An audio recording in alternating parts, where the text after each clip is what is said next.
So today we have some interactions at the schools. So the heads are not able to be there. So we are recording so that we can share it with them Yeah. and everybody's on the same page. Yeah, I think schools are opening. That's what I read. So I'm sure they're Yeah. busy.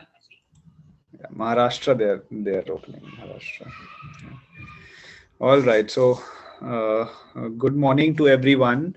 Uh, we are here today to, take a jump into understanding by design and how does understanding look like. Let me quickly, in a minute, share with you why are we doing this, and I hope things will get clearer from there. So I want you to take a look at this image. Uh, this is an image of a living room, which was before. You can see the before tag, and this is the image of the same living room, which was after, and you can see the after tag, right? Which living room would you like for your house? You can unmute and speak. The before or after? Sir, after one. After one. Why? Yes, the after one. Why? Because it is well arranged. It is looking very pleasing as well. Great. So I think a similar analogy here for our lessons. Uh, the only difference is how we are going to arrange our lessons. Uh, the understanding by design framework that Indra is going to take us through today will help us arrange our lessons better. Will help us ask ourselves certain questions which will allow us to understand why we are doing certain activities, what's the purpose of those activities, how are those activities connecting to the bigger goals that the child needs to achieve, how are we going to assess those activities. And while we ask all these questions, whatever we are planning right now, we will be able to better sequence and arrange them with the aspects of design into consideration, right? So over to Indra today, and I'm sure it will be a great learning experience for everybody. Okay. Thank you for setting that up, Siddharth. Yes, I do hope it will be interesting for everybody. Wonderful to see you all again in the new year. And yes, I know that you're a great team. And so you're going to make this interesting with all your questions and your participation and your interaction. Okay, how are we all doing? How's the new year been for everybody so far? I can't believe 3 weeks are already up. Time really flies, isn't it? Okay, so is it okay if we could turn on our videos? I just feel it helps if we could see each other, only if possible. But of course, if you're having a bandwidth problem and so on, it's perfectly all right. But of course, if you can turn on your videos, it'll be lovely. Okay. Today's session, first, let me just give you an overview of what we are going to do. We're going to divide it broadly into two parts. The first part, I'm just going to go over a little on the theory of understanding by design. I'm sure you're all quite familiar with it. It's not a new word for most of you, or a new term for most of you. And I think you've seen all the videos and so on and so forth. But I think it's always nice to understand the theoretical aspect of it, more from the point of view of how it, therefore, it's not just a fad, or it's not just a term. Sometimes it's possible for us to think of it that way. But I think when we understand that it has a theoretical basis to it, a theoretical underpinning to it, then we see that it informs our practice a lot better. Having said that, uh, okay, having said that, yes, understanding by design is an extremely popular way of thinking. I won't call it a learning model because I think the authors themselves, sort of hesitate to say that. They say it's not a learning model. It's just a way of thinking about something, and then you take it and you adapt it to your own course design and so on. And I think from that point of view, let's also look at it critically. In other words, Let's see what works for us, what may not work for us, and why it may not work. Okay, so thinking about something critically is also part of our reflective practice. It's very useful for us in that point of view. So in the first part, I'm going to take you through a little bit on the theory of understanding by design, and we'll do that through a jigsaw reading, which you all are familiar with the process. And of course, in Zoom, it's always easy to do it. So we'll do that. And we'll follow it up with some evidences of practice. In other words, I'm going to show you an interesting video where various classroom practitioners use understanding by design in various ways in their classroom. So I think that would be interesting too, because it would help you to see how it actually flows from theory to practice. So that's the first part of our session. We'll then take a small break and we'll follow it up in the second half of our session by actually then deconstructing some lesson plans and samples of understanding by design lessons, which have been put together again in various subjects. So I think it will help you to see how practitioners have, in a sense, plunged or immersed themselves into the whole practice. And then, of course, we'll have the presentation of the plans by our team itself. And here, again, I would like us to play a very constructive and helpful role. And what that means is that we listen and we give good feedback, and we give areas where things can be made better, because obviously we are a team, and being constructive and helpful means that we're always thinking about how something can be improved. Okay, and of course, throughout the session, please feel free to pause and ask your questions and raise your doubts and so on, wherever necessary. Okay, so that's the broad overview for today. Okay.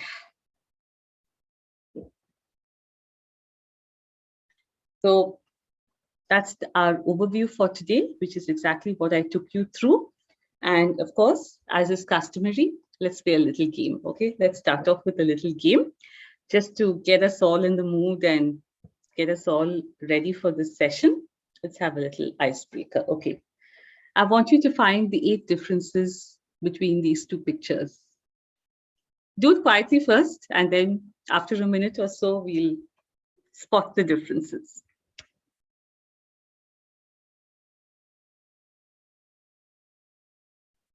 There are 8 differences between the 2 pictures, and see if you can spot them.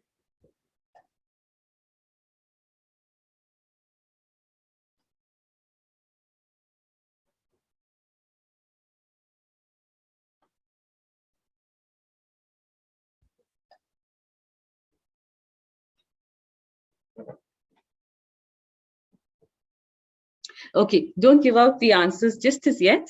We'll wait time for everybody, just a minute for everybody to see the pics. Just 1 more minute and then you can give me the answers.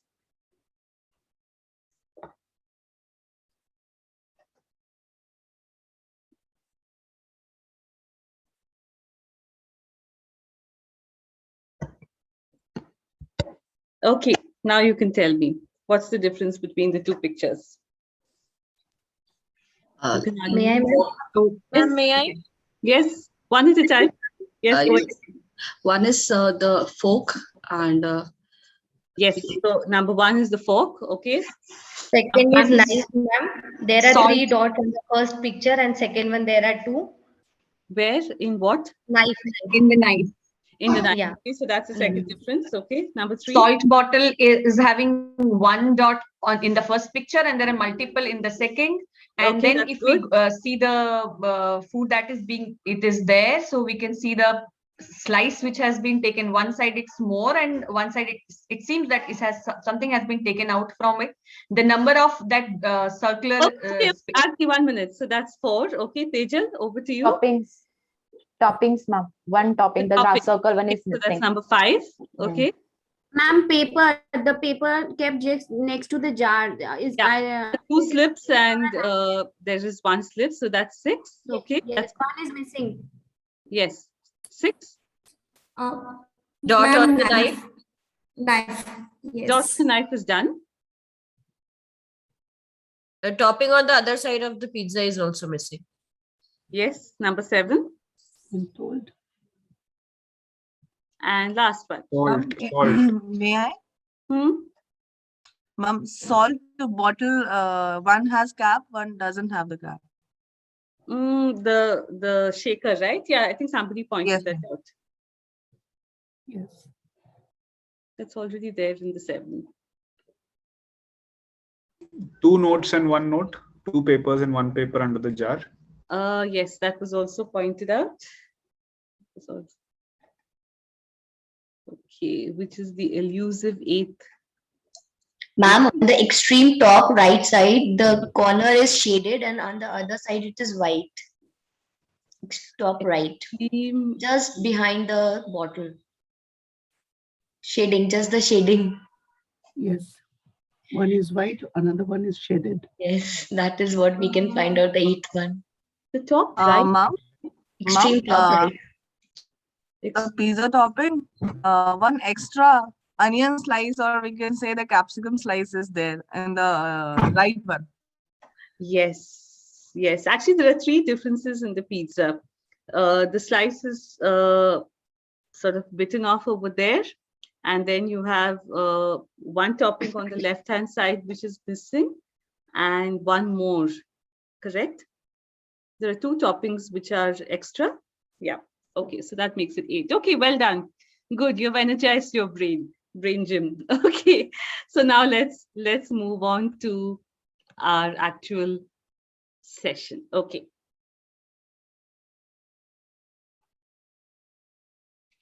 Okay, so what do we already know about understanding by design? I think it's something that you'll have been engaging with for some time now. So you do know that it's based on the research, the work of Wiggins and McTighe. And essentially, if you could put it in a nutshell, it says that you have to start with the end in mind. You have to begin with the end in mind, right? So when we begin with the end in mind, what we're really trying to do is we're trying to work backwards. We're trying to see, okay, what is it that we want to achieve through something? And then through that, how are we going to achieve it? So in a sense, it may appear as something quite common sense from that point of view, but of course, applied in educational settings, I think it makes even more sense. Because often, according to the authors, what really happens is that teachers do deliver content, they do deliver the syllabus or the curriculum, but it's more from the point of view of what needs to be covered. It's more from the point of view of content coverage, rather than what is it that we want to achieve through this delivery of content and syllabus and so on. And therefore, what they're really trying to get us to think about is this purple or this blue circle, which is what is the enduring understanding that we want students to leave with or to go away with through this course delivery or this module or this program that we are doing. So what is UBD? UBD is really about integrating the 3 elements of curriculum delivery, which is curriculum, instruction, and assessment within a unit of study. And as I said, it's about beginning with the end in mind. So it's a way of enhancing meaningful understanding and transfer of learning. So it's not that we're just delivering content. How are we delivering and how are we using that content delivery to transfer and apply it to much larger, issues or much larger areas of learning? In a way, you could say it's a metacognitive process. Do we know what metacognition means? Are we familiar with this term? You may have come across it in your readings or your B.Ed and so on. Okay, who can tell me what metacognition means? Thinking about one's thinking. Yes, absolutely. I think you couldn't have put it better. It's just a fancy word for thinking about thinking. Okay, and when we work with backward design or with a backward design approach, actually what you're doing is you're building the metacognitive skills of children. The second advantage is you're actually moving from what I call an acquisitory model of learning to a participatory model of learning. Okay, so what's the difference between acquisition and participation? What do you think is the difference? May I try? Yeah, of course. Acquisition means we simply acquire something, we acquire the knowledge, we just grasp it and we observe it and we absorb it. And participating means we are also imparting, we are being interactive, we are sharing, and we are collaborating. Okay. Or communicating. Yeah. So who's the we over there? Who's the we? When you say we, who's the we there? The we can be I also, and it can be a we also. If we are in a group, then it's a we. And if I'm an individual, then it's only me. In the learning process, so in the learning domain, who's the we there? The teacher and the student. Yes, it is the teacher and the learner. Okay, so in acquisitory models of learning, it's the teacher who sort of, plays a dominant role because the teacher is the person who imparts knowledge or gives knowledge, and students acquire that learning. But in a participatory model of learning, knowledge is co-constructed, okay, between teacher and learner.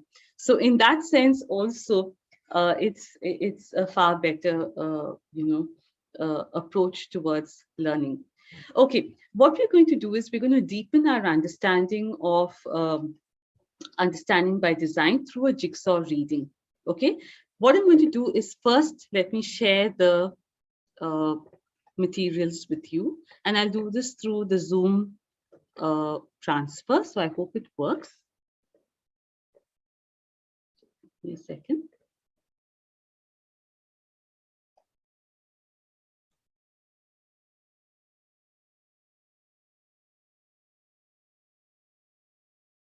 Let me share two files with you.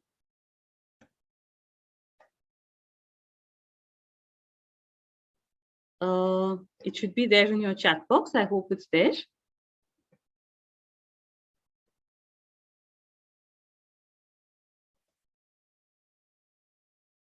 Okay, I've sent it through the Zoom transfer on the chat box. There are two readings, Jigsaw Reading handout and...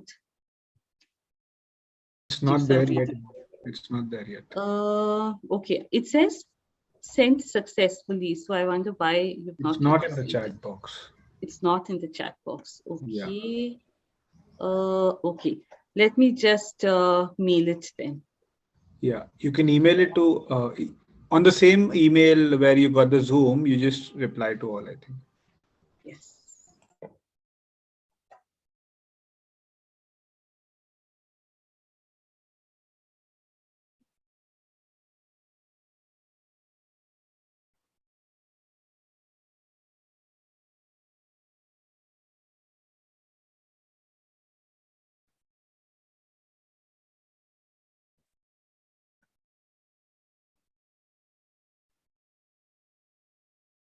Okay, done. I hope you've received it on your emails now.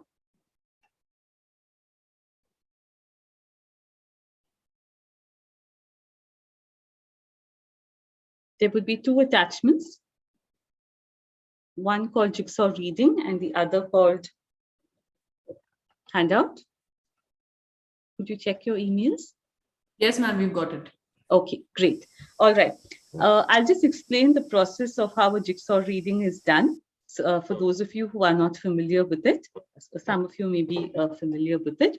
Okay, because we're doing this on Zoom, we won't toggle between too many groups, between home and expert groups. We'll just keep it within one group. Okay, I see we are 35 of us. So what I'm going to do is I'm going to put us into 8 groups because 8 fours are 32. Okay, and within each group, I want each person to give themselves a number. Okay, so give yourselves a number between 1 to 4. 1, 2, 3, and 4.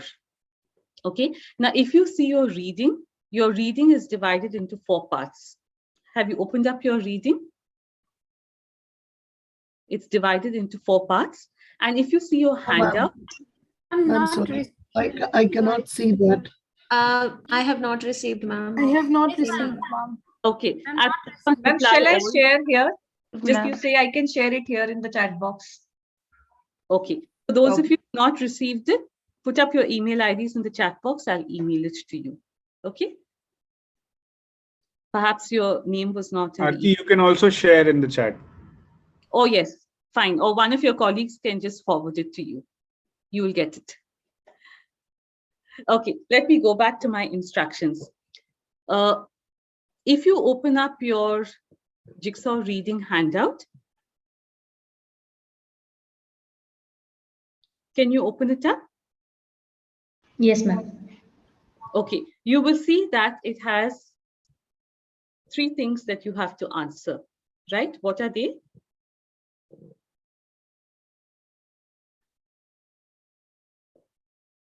Main ideas of UBD. Main ideas. Learning from this, which I can apply in my work, and questions. Yes. And the third thing is questions. And of course, there are 4 columns.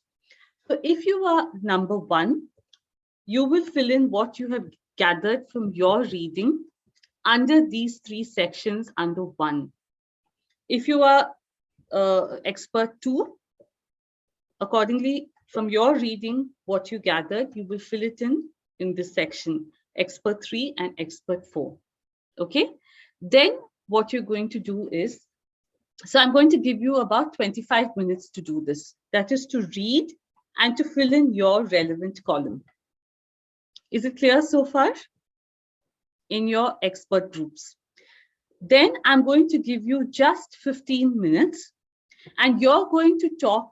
Each expert is going to share with the other 3 experts in their group what they have learned, only using their notes, so that we make it a quick sharing. And those of you who want to read the whole thing can read the whole thing later on at your own time. Okay, but you're going to just give a brief summary of your reading to the other members in your group. So for this, I'm going to just give you 15 minutes, which means each expert speaks for how long?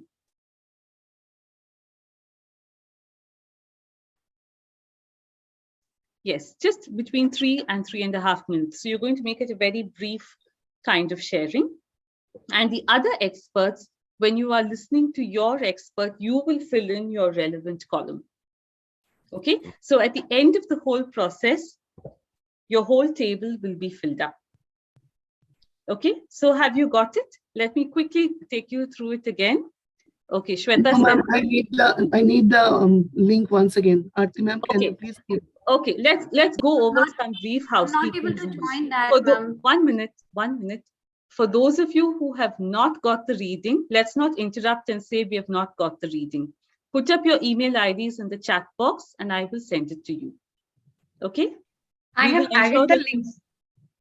Is it there? Okay.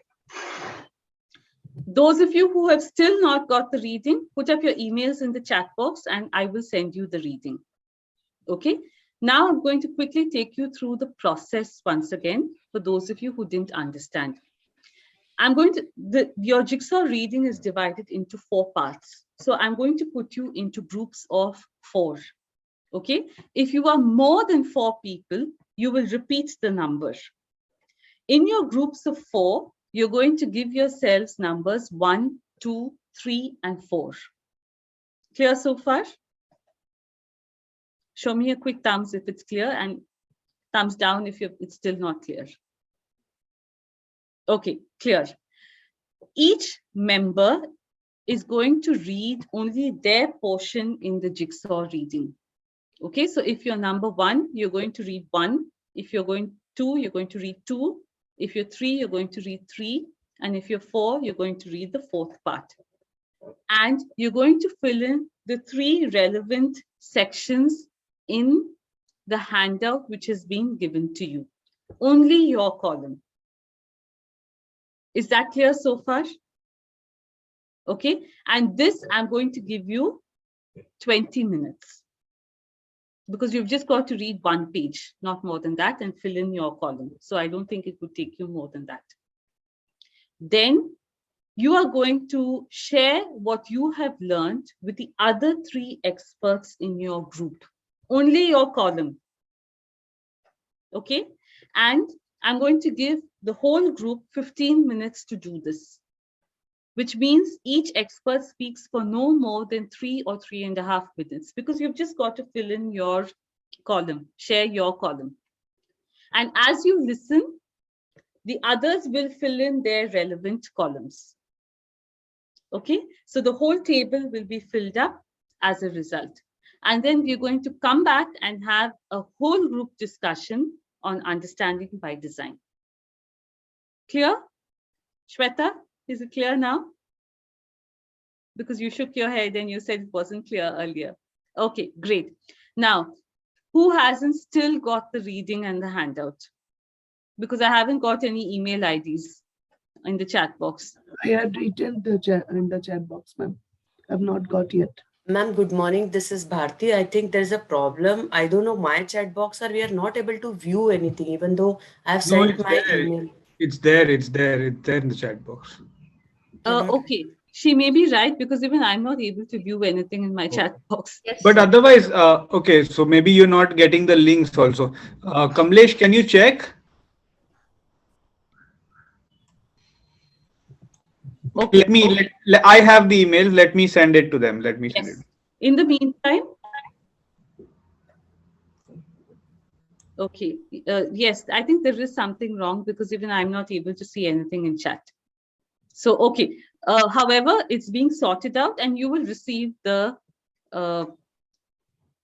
reading. So who is it? Sangeeta ma'am, and who else? Who else has not received it? That's one. Bharti. Bharti, two. Who else? Akansha. Akansha. Only 3 people, right? Ma'am, one thing I want to know, how I have the emails I'm sending. Great. Okay, so that's sorted. Yes, ma'am. Shweta ma'am, go ahead. Ma'am, one thing I want to ask, how can we get to know our groups, in which group we are, as you told that we Yeah, are I'll in a put you in breakout rooms, so you will okay, know. okay. Thank you, ma'am. Thank you. I haven't put you into your breakout rooms as yet. Okay, any more doubts? Okay, so it's 12 o'clock or nearly 12 o'clock, and we're going to come back at 12:35. 20 minutes for reading and filling in your column, 15 minutes for discussing in your expert group amongst yourselves, and we come back at 12:35. Okay. Now have Sangeeta ma'am, Akansha and Bharti ma'am received their reading and handout? Great. Yes, ma'am.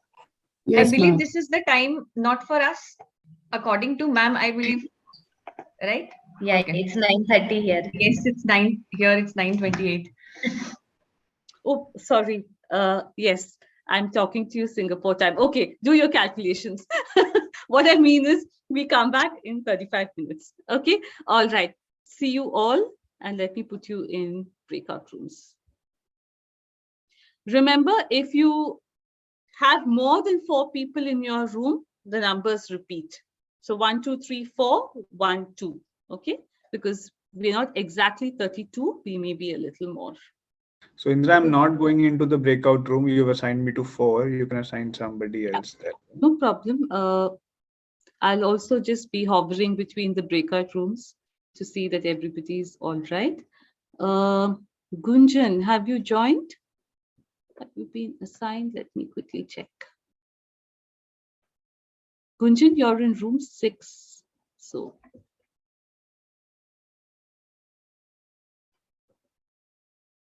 Gunjan, are you there? Yes, ma'am. I'm here. Okay. You have to join room 6, Gunjan. Have you got the invite? No, ma'am, not yet. Okay, let me just reassign you. Okay. Just Thank you, give me ma'am. a sec.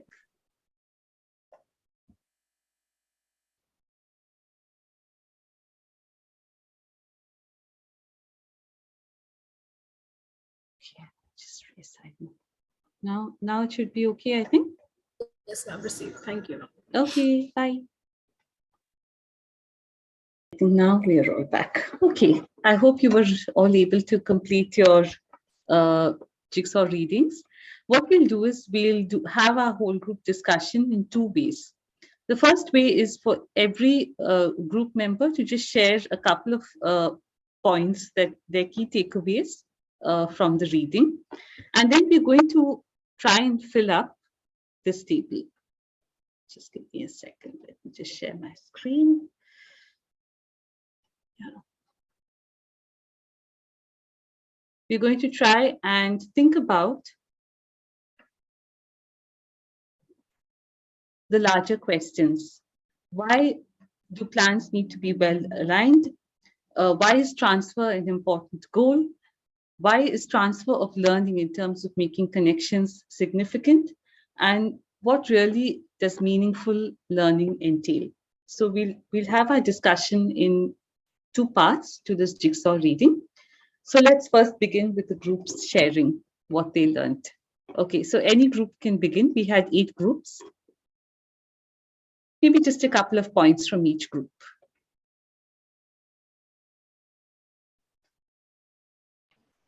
May I, ma'am? Go ahead. Yeah. Which group are you in? Our group number was 5. Yes, ma'am. Am I audible? Yeah. Can you hear me? Yes. Okay. So our group number is 5, and we had Sonal ma'am in my group. Anupama ma'am was there, and I don't remember one more name. Anshu ma'am was there. So I was the one. Expert group 1. So when I look at to the content which was there for me, I found that as an educator, we design or we plan the lesson as per the curriculum which is given in the book. So we just think while designing that this is a content which I have to deliver for this particular lesson to my students. And many a times while designing it, we design activities or assessment things which are very comfortable, where students are also comfortable, or as a teacher we are also comfortable. So what I look at through this reading is that we have to also think that it is not only designing or taking activities which we are comfortable. We should always inline those activities with a specific learning objective which we want to achieve through that. We can deliver the content which is a standard content given by a particular state or a CBSE, but we have to design it in such a way where we are meeting to the varied learners of the class, by as they can respond to different activities in different ways. So while planning, one thing we should keep in mind, that the learning objective which we have planned for the lesson should be achieved is the ultimate goal, and we should design all these things accordingly. So the lesson plan should be well designed so that we are meeting to the goal which we want to do it. And as questions were mentioned, so according to me, I just want to know how to ensure that my lesson plan which we have created, or the activities which I have taken, are as per the UBD standard. Because as an educator, I might feel that whatever I have planned is the best for my children, but how to ensure that whether it is good or not. And second thing, I also want to know whether as an educator I will be able to completely create such lesson plan where I can give the best way to my students. So this is all from my side, ma'am. Okay, thank you, Jayashree ma'am. Okay, let me answer your second question first, which is yes. The answer is yes. You can create a lesson plan according to the UBD design. Your first question, which is how do I know whether it's sort of conforming to the UBD pattern? That's why Wiggins and McTighe have helpfully provided a sort of a template, and they sort of give us these guiding questions or these guiding things that we need to be thinking about. And I think if we can answer them, I won't say authoritatively, but convincingly, if we can answer them convincingly, and more importantly, I think the point that perhaps they're trying to make is that if you're able to think about the enduring understanding, that is, what will continue to play an important role beyond just the content or the activities or the worksheets or the assessment. If you can zero in on that, what would remain, what would endure, I think that would be a good criteria for you to say that, yes, this follows, the backward design thinking process. Okay, I just want to come back to the point that you made in your takeaway, that you're always thinking about the curriculum and the lesson objective. I would just extend that, or maybe perhaps just add in a little bit over there. I think what Wiggins and McTighe would perhaps caution us to think about is not only about lesson objectives. I think that's what they would also suggest, that the moment we get stuck on lesson objectives and just the focus for that particular class, then we're just entering into content coverage.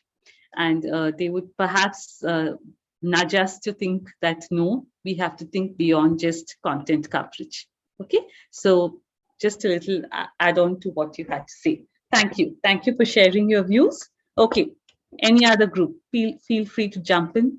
What were your takeaways? This is Bharti. So as Jayashree ma'am has shared expert 1, so from group 2, I'll be sharing as expert 2.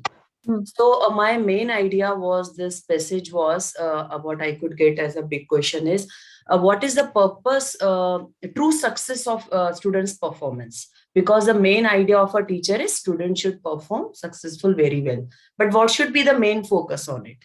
So there are some do's and don'ts. So the don'ts are like, if we just take the 2 things which are prohibited over is coverage. What does coverage mean? Coverage is like, do not take just book to book, cover to cover from one page to last page.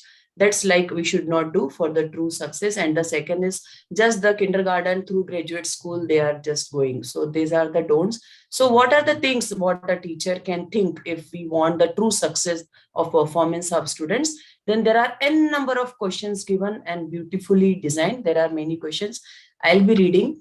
And the main learning from this was, students will be unable to give satisfactory responses when the design does not provide them with clear purpose and explicit performances goal highlighted throughout their work. Okay, so teachers with an activity or some discussions in the class or some role play, some kinds of things, if we will take with some questions asked, yeah, we can go for the success of the students. Otherwise, just coverage will not be doing. Now the questions are here, like we can ask many questions to the students, like what book we will read, what activities we will do, what will we discuss, what should they walk out the door able to understand regardless of what activities or text we use. These are the questions a teacher can ask for activities design. Now my question is, like how these things will be helpful for them, like designing, learning through designing by all these things will help them. That's all, a short summary of this. Thank you, Bharti ma'am. Actually, I really like the 2 points that you raised, which I think are very critical in understanding the why of UBD. One is that often we get caught up in this whole idea of coverage, syllabus coverage, right? And I think as teachers, we are particularly worried by it. We're always worried about finishing the portions, about finishing the syllabus. And I think that's what Wiggins and McTighe are trying to tell us, that if we get stuck on syllabus coverage or content coverage, yeah, we are achieving something. It's not to say that we are not doing anything. We are doing something, but how meaningful is it?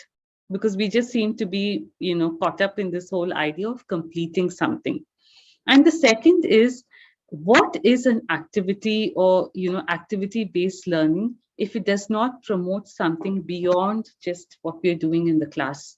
Okay, so again, I think it's like a provocative question for us, because again, as teachers, particularly in today's day and age, there's this mantra of activity-based learning, right? Hands-on learning, and everybody seems to be talking about it and, telling us that we should be doing it. And what happens is that children have a nice time. They do enjoy themselves. They have fun. Again, one cannot say that these things don't happen. They do have a nice time and they do enjoy themselves. But what have they learned out of it? Or have they learned something truly meaningful out of it beyond just having fun? And that's the question that UBD presents to us, or the challenge that UBD presents to us, that when we conduct an activity or anything, any hands-on task, we need to be asking our students also, what did you learn from this? Or why was it useful for you? Beyond just, did you have fun? Did you have an engaging time? All of which will be a big yes. But after that, what? Okay, so it's the so what kind of question. So what? Why are we doing this? Okay, coming to your question. Your question is, what is the purpose, right, of doing all of this? I think that's essentially that's the grand question that Wiggins and McTighe are trying to tell us, that the grand purpose of all of this is to have something like an enduring understanding that goes beyond just the syllabus, beyond just the curriculum, beyond just the activity, beyond just the assessment. Okay, and what is that elusive, enduring understanding that we are talking about? That's what we will be figuring out in each of our UBD lesson plans. What is it that we want it to endure? Endure, of course, means something which is lasting or which continues to remain. The word endure means that, right? So that's the question that we will all be thinking about collectively and individually. What is it that we want children to take away as lasting learning through their various subjects or topics or curriculum? Okay, so in a way, your question is the grand question or the fundamental question of UBD. Okay, thank you. Who's next, or who would like to be next? Anybody else would like to talk about what they learned? May I? Sure. Ma'am, I felt, I was in group 3 with Anjali ma'am and Vinaya ma'am. And I felt that the learning what we are planning, it should be such that the students are able to transfer the knowledge, whatever they have learned, into the real life situation, rather than just from one year to other year, just shifting and just forgetting what they have learned. So the learnings has to be planned such way that it should be lasting for a very, very long time throughout their lives. That is what was my takeaway. And backward planning is a core of the whole UBD. Okay, I think Bharti ma'am, that's a partial answer to Bharti ma'am's question. Yes. That being able to transfer your learning to a new area, or what we call the real world, that could be part of enduring understanding. And in a way, if you see the whole shift to competency-based learning, which is what I think CBSE is also talking about now, in a way is sort of aligned to that. How are you able to make meaningful connections to what you have learned to something beyond the classroom? Interestingly, if you look at what neuroscience is looking at in educational research, this is the big question of neuroscience as well. And in the last 10, 12 years, this whole idea of neuroplasticity and neuroscience and brain-based learning, these are all huge areas of, popular educational research.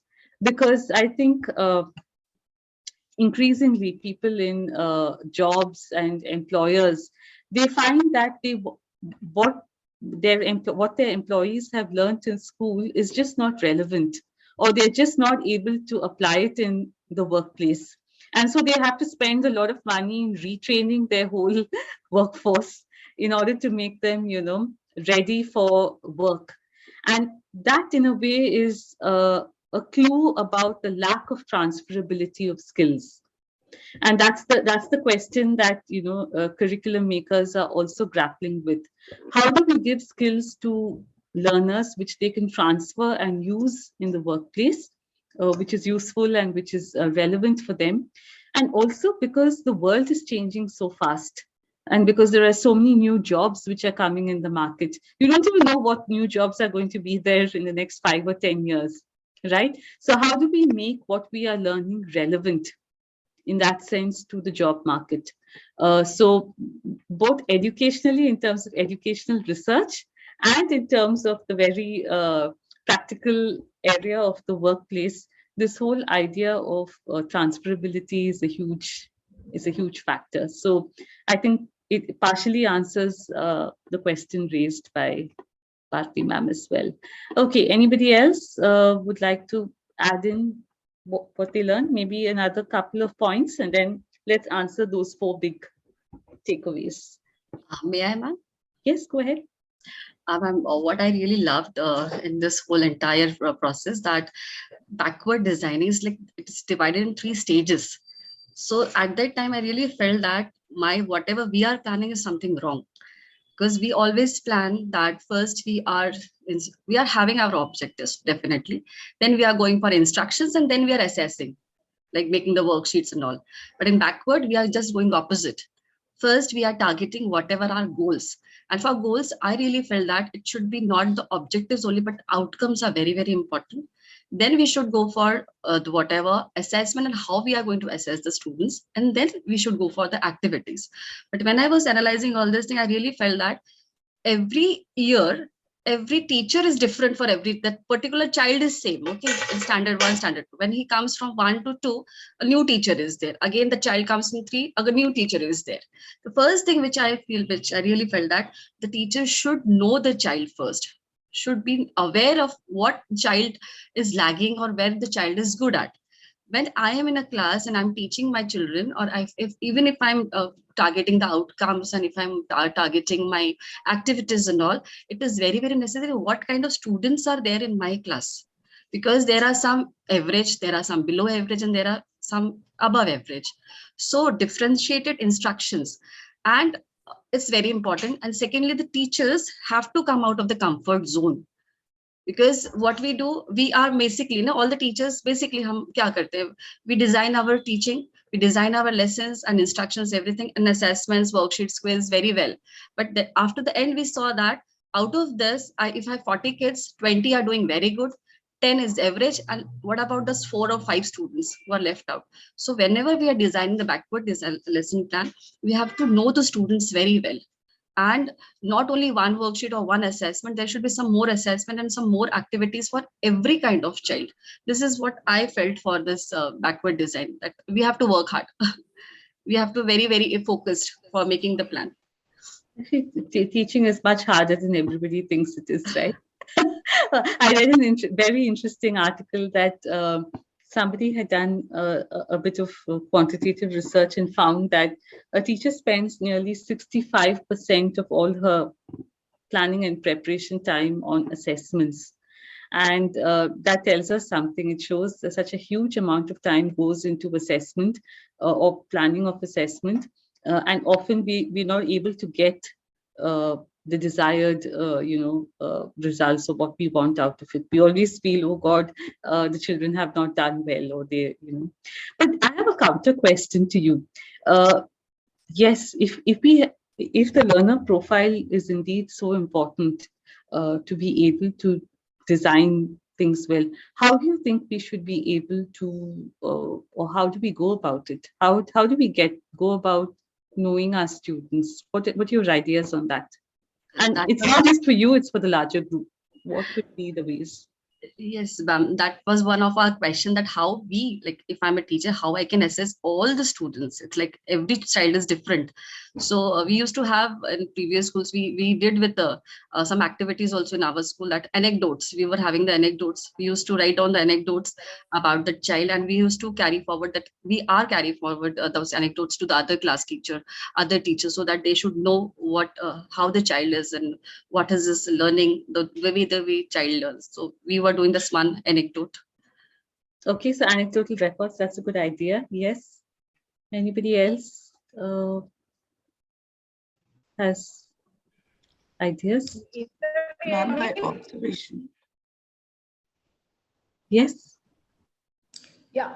So along with the anecdotal record that Yamini just mentioned, also each subject teacher can make a slip-on that during this academic session, for example, in math, the teacher tried her level best, but there were some shortcomings where the child could not comprehend, for example, decimals.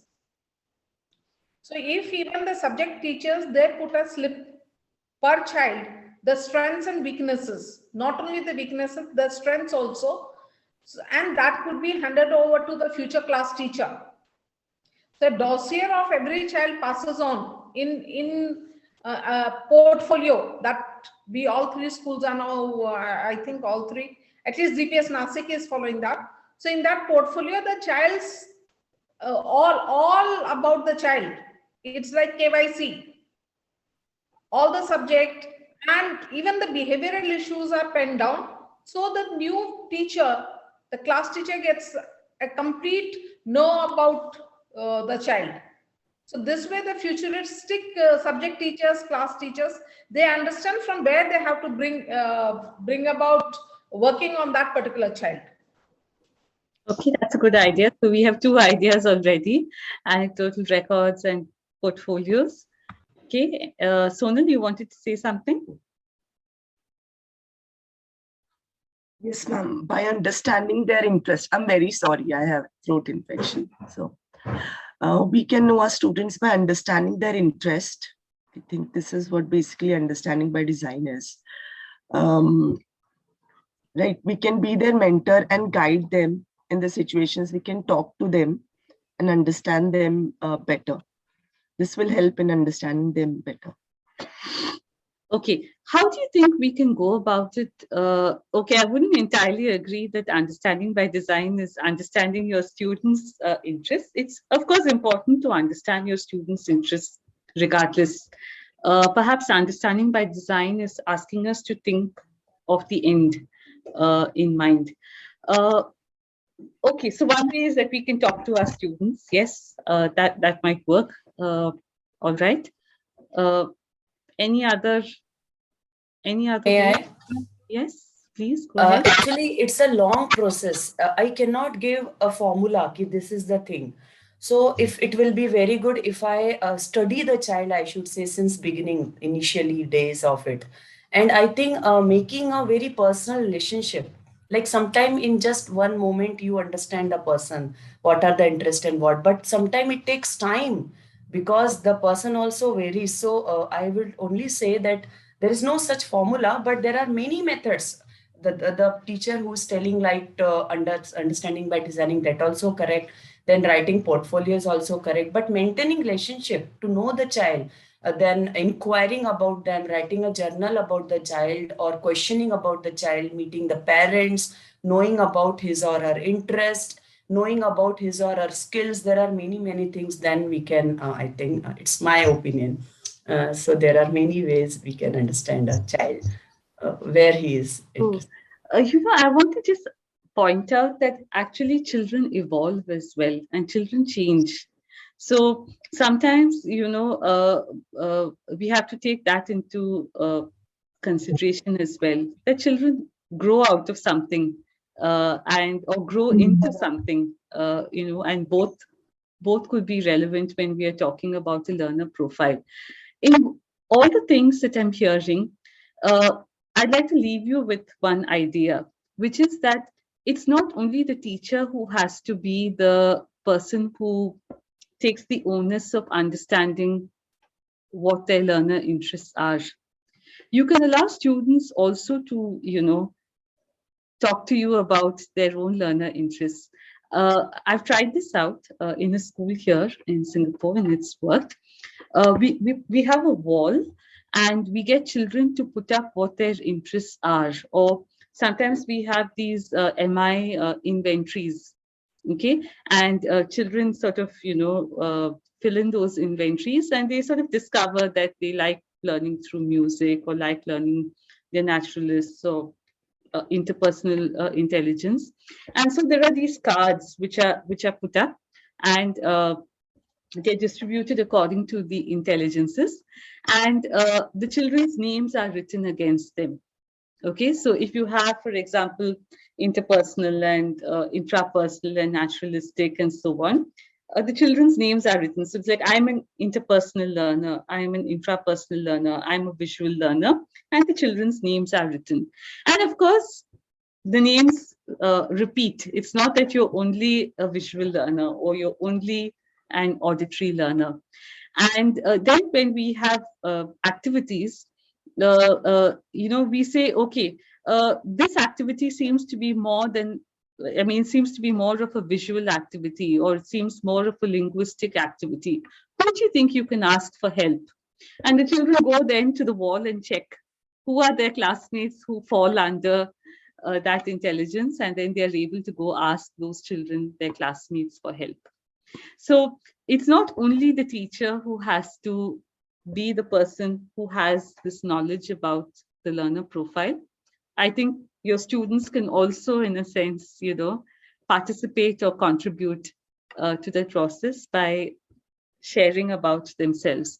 So this is what I mean when I say we move from an acquisitory to a participatory model of learning. So then both teacher and student are involved in the whole thing. Okay, any last points about the takeaway? Otherwise, let's fill in our table over here. Ma'am, may I share from group 8? Go ahead. Okay. So I'll just share a few points which we added in the doc.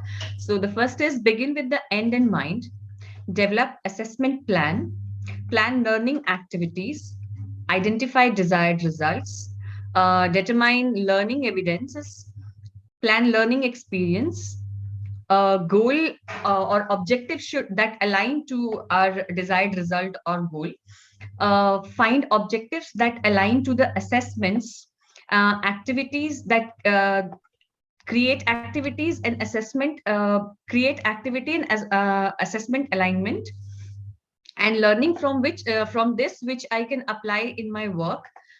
Constructing hybrid and flipped classroom using best practices, design and build assessment using different tools for discussion. And an example that was shared by ma'am in our meeting, Pushpi ma'am, in our group was the desired result was like a patient should be able to check blood glucose before leaving the medical office.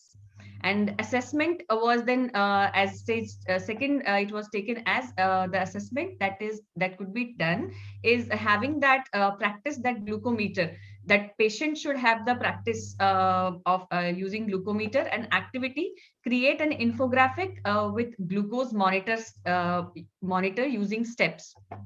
And the conclusion that there are multiple pathways, goals of knowledge, core competency goals that are skill based. Okay, thank you. Lots of takeaways from the reading over there.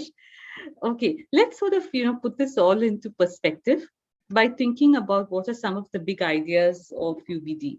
So what do you think would happen, or what will not happen if plans are not well aligned? What do you think will happen from the UBD perspective? We know why it's important, but what do you think will not happen if plans are not well aligned? Be able to achieve the desired outcomes won't be achieved. Okay. Is it only the desired outcomes that won't be achieved? I want us to put on our UBD hats now.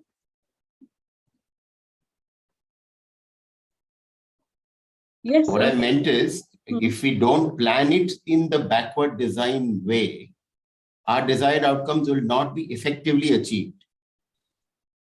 Okay, and what would be those desired outcomes? The desired outcome is the transfer of knowledge, application of the knowledge of whatever the child has learned into real life, which are basically educational outcomes. Yes. So maybe what will really happen is we would just perhaps get stuck in some content coverage. We can't say nothing will happen. Something will happen in the class, but perhaps it may just get limited to something which is just coverage, content coverage or syllabus coverage, and perhaps maybe very superficial in its outcome and focus. Tejan, go ahead. Ma'am, I feel we'll not get satisfactory responses from the students and we'll stuck over there then. Okay, what do we mean by satisfactory responses? Like as in when we are planning an activity, at that time the goals are not very clear. These are just many a times fun activities, but the outcome is not clear. They just enjoy, and at the end of the activity, you don't know what was the learning outcome. So in that case, if you don't know why are we planning this activity and what is the learning outcome which is expected through this activity, so as we'll decide all these things before planning the activity, so children will be able to answer what was the goal, why are we doing this, what was the main idea behind it, and what have I learned from this activity. So if we'll go accordingly, so the satisfactory responses which are expected to that activity you will get. Okay, so activities will be fun, no doubt about it. All children like something which is engaging and fun, but what they learned out of it might still be quite superficial, right?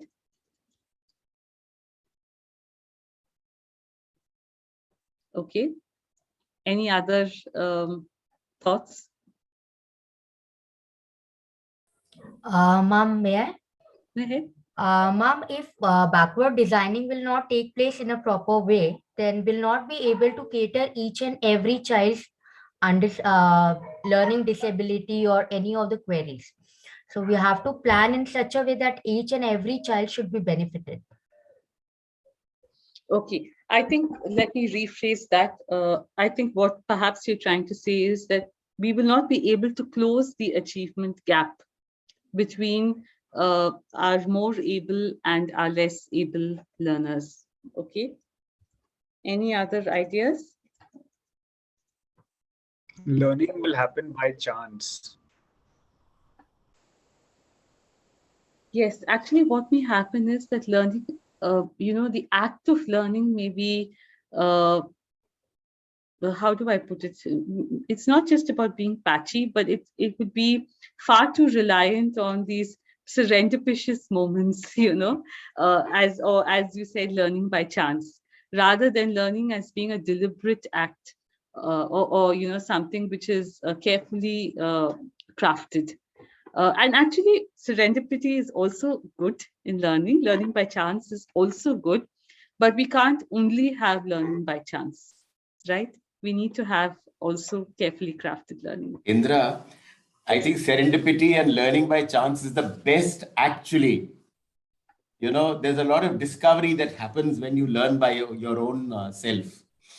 I won't disagree. Anyway, in a curriculum-bound environment that we are, that's hardly what we require. So this is just by the way that I'm saying. That's I won't disagree. I won't disagree. I think there is a romantic. I mean, there is truly a benefit of learning by chance and serendipity. But I think what I'm trying to say is that places too much of onus on the learner himself or herself. And in a way, then we are not creating an enabling environment. Yeah, that's what I said. It's the other end of the spectrum. Learning by design is a complete design that we are making for the child to understand from our perspective.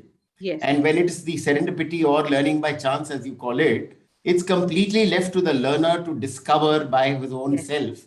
That is when, of course, the learning is the deepest, I would say.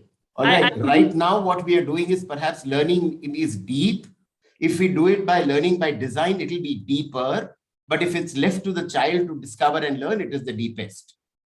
I wouldn't disagree. I think, in fact, this is one of the criticisms of UBD. Though UBD is extremely popular in the US, one of the severe criticisms of this model is that it's it places too much on, a plan. And the flip side of it is that what is left in and what is left out then is highly dependent on the person who's the designer. So, that's one of the criticisms of UBD. And of course, when you look at educational philosophy, particularly if you were to look at, say, our philosophers like Tagore and so on, who truly believe that, it should be this open-ended, free-spirited kind of thinking. I think they would have been completely horrified at learning by design. I agree. But I think when if you read J.K. Jiddu, he also says the same thing. Osho says the same thing. Even our Divaswapna, Gijubhai Badeka's entire method was very open-ended. I mean, there was hardly any design there. Anyway, that's a good intellectual discussion. Let's get back to UBD. I think, however, the purpose of education has now changed, or educational, as I said, it needs to meet the requirements of the workplace. It needs to meet the requirements of what the world needs in terms of skills. And so from that point of view, UBD is considered useful. But yes, I think one of the big criticisms is that it places too much of emphasis on the act of design. Okay, what about transfer as a goal? What happens if we are not able to establish the transferability of goals beyond just the syllabus? What would happen? Why it's important is because it's the essence of schooling. Transferable of goals. Sorry, ma'am? How do we establish? That's your question? Yeah. Okay, how do we establish transferability as a goal is by first asking what is it that we want children to, what should the understanding be, which is enduring. And that will help us to determine how then to be transferred beyond just the classroom. No, but see, in UBD, when we are making a plan, the plan is very generic. It is not student-centric. Okay. And again, there is no flexibility. Let's see some samples of UBD to see whether it is indeed generic or whether it's specific. So I think, perhaps that would be a good discussion in our next part of the session. But yes, whether it's generic is something that remains to be seen. And whether it's student-centric also remains to be, or not student-centric, we can talk about that and examine that when we see some samples. So how do we ensure transferability, or why is it important? Ma'am, can we add this point that student won't be able to give satisfactory responses? Will this point become here? Okay, ma'am, I'll put back the question to you. If we are saying that UBD is beyond just syllabus coverage and content coverage, do you think we should only be worried about satisfactory responses?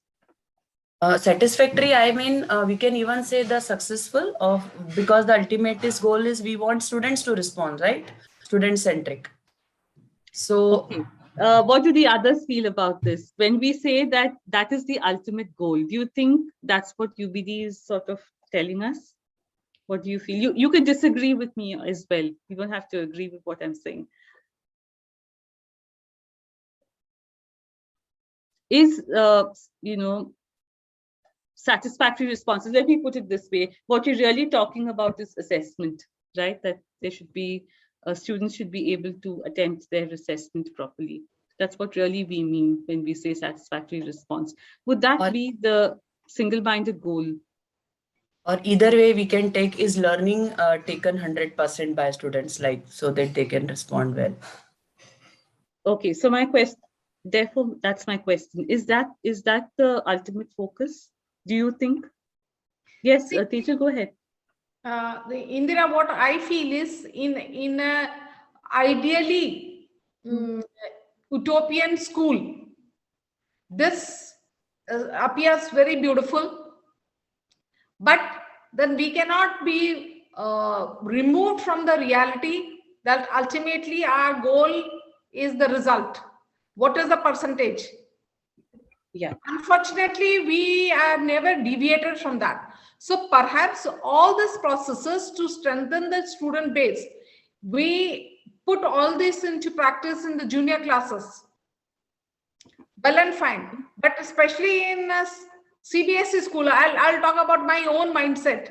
Ultimately, at the principal, at the end of the board result, the only thing that gives me sleepless nights is, will I be able to get the average supersede what average I covered last year? Yeah. So in that frame of things, how does this fit in? Okay. Let me ask you something. I think what you've raised is a perfectly honest and relevant question, and perhaps it goes through the mind of everybody, but not everybody talks about it. If we are looking at deep learning and deep understanding, do you think that we would achieve that in spite of good results or despite good results? Because I mean, I would sort of play the devil's advocate there.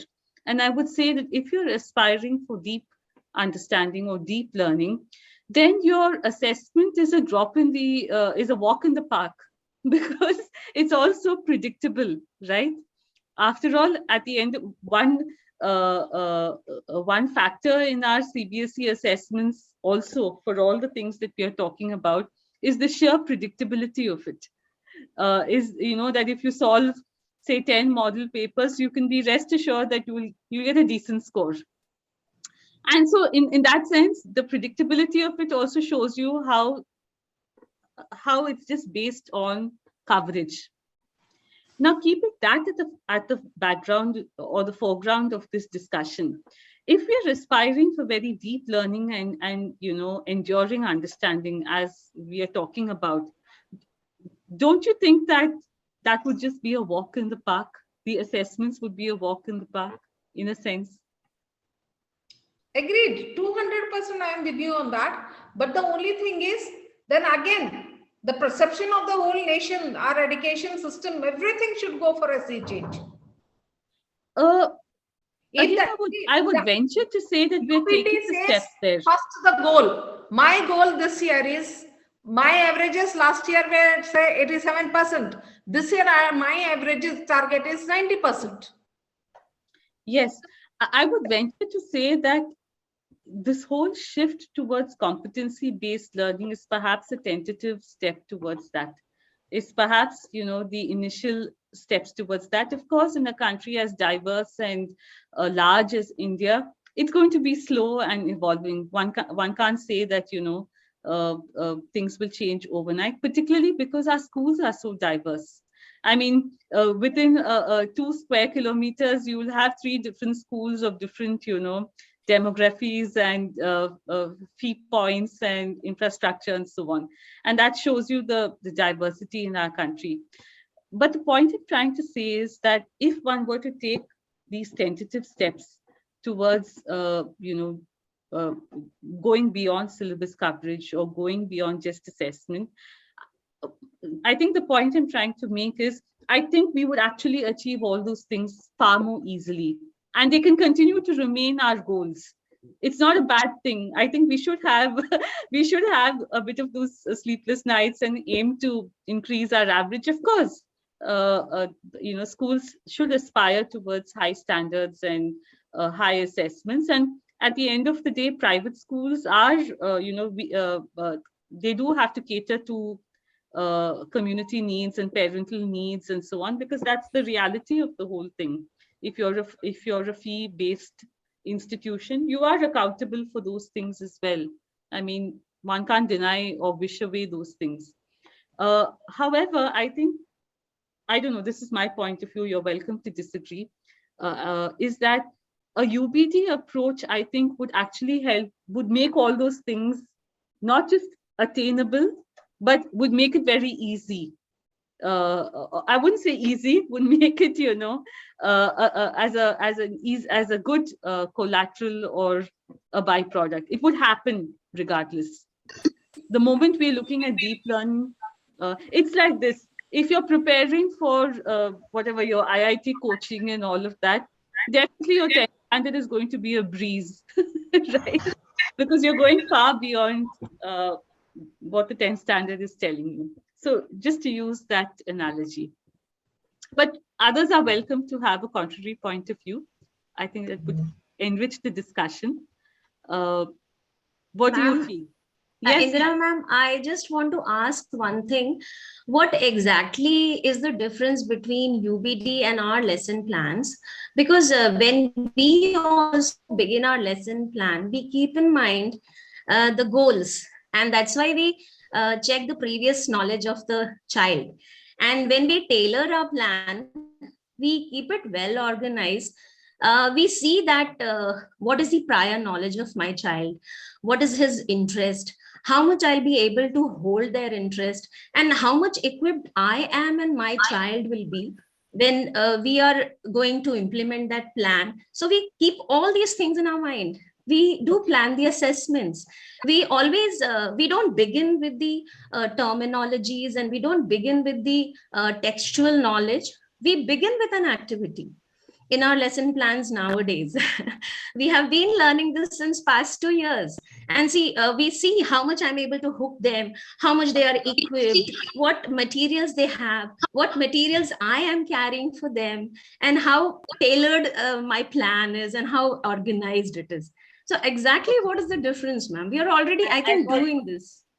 Okay. What I would say is that if you were to look at the UBD model, or I would hesitate to use the word model, the UBD approach. I think perhaps in stage one, what you're saying is correct, that of course you start with some outcome or some goal in mind. In the UBD approach, the three-step process is a very concerted way. You start with the goal, or you start with the end in mind, which is pegged to some standards or outcomes and so on.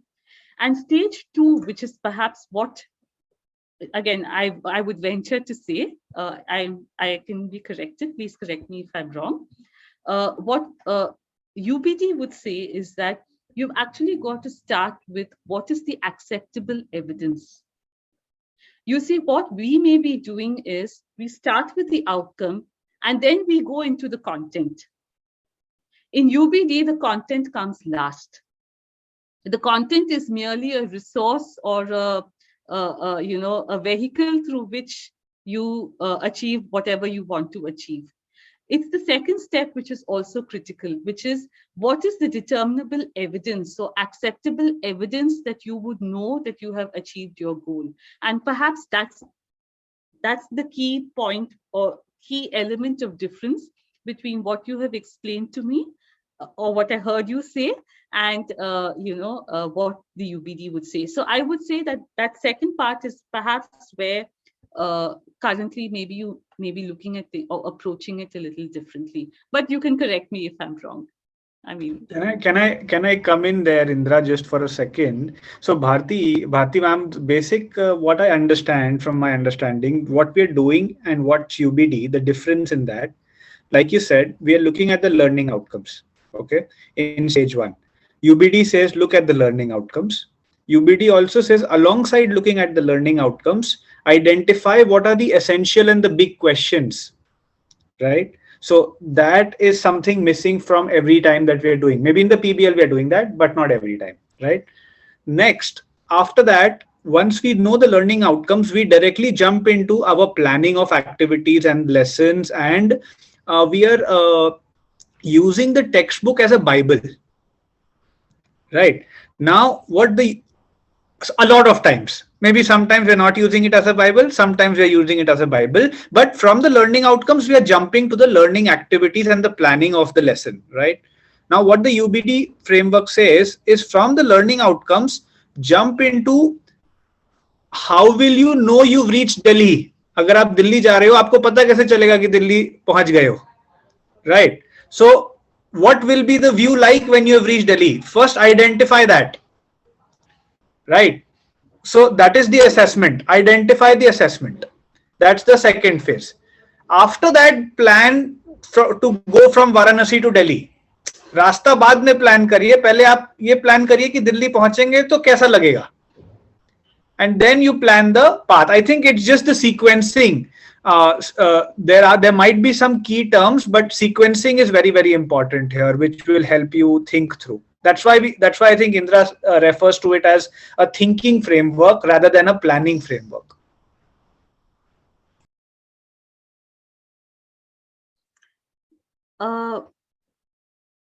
Yes, Fatima, you want to say something? Go ahead. No, ma'am. I'm just listening right now. Okay, all right. Let's get back to our slide. We've not yet, we sort of got caught up in a good discussion. Discussion is good, but we've still not answered our question, which is what will happen if we don't establish transfer of learning as a goal. What do you think would happen?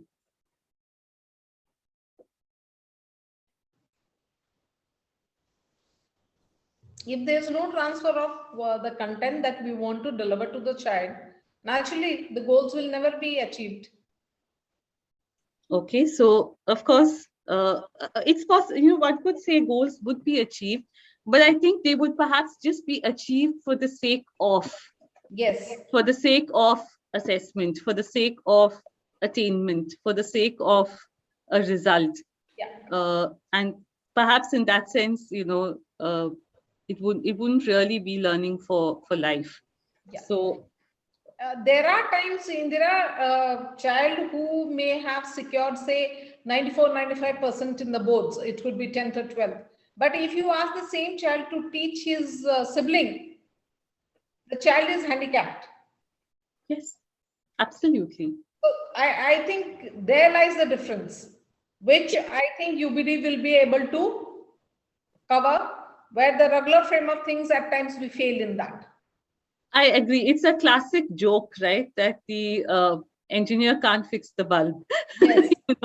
It's, I mean, we sort of make a joke out of it, or there's a parody on it that, can't repair the toaster or whatever it is. So I think in a sense, that underscores what happens, that you've learned something really well, all the formulae and all of that, but perhaps you can't change the bulb or repair the toaster. Okay. That reminds me, at some interview, they were asked, what are you good at? So they say, I'm good at passing exams. And that's what I think our educational system boils down to. Yes. And, I think more than anything else, the last 2 years have sort of brought that out. In these very sort of troubled times of a lot of disruptions and so on, it really has brought out the key question of what is important in learning, or what is worth learning. That is something that even from a philosophical point of view needs to be deeply discussed and examined. Any other points? What would happen if we don't establish a transfer? When we transfer something, we expect that it is received. So it should be received if you're transferring properly. Okay. Your point being, I'm not sure if I understood the point yet. Or maybe you should give me an example. Ma'am, please repeat the question. What would happen if we don't establish transfer of learning? Transfer as a goal of learning. The question is actually not clear to me. Okay. When we talk about UBD, we are saying one of the reasons why transfer of learning is important is that the whole point of schooling is that, right? That whatever you learn in school, you should be able to use it beyond school. Otherwise, why are you spending 10 or 15 years in an educational setup day in and day out, right? You should be able to carry something with you out of that. Now, what would happen if we don't concertedly think about this in our educational program? What would happen? If we are only looking at assessment or passing exams or, getting a certificate, and of course these are important, but if that remains our single-minded focus beyond what happens outside the 15 years, what do you think would happen? Without the real knowledge under the belt, I think we will be just producing children who have rote memories, but no experiential way to put it out. Yes, I completely agree with you. I think even because we're talking about the practicalities of schooling, the very fact that you may not be able to get a decent job, or you may be underpaid in a job because you don't have really the required skills, would show then, therefore, that the whole point of it has to be questioned.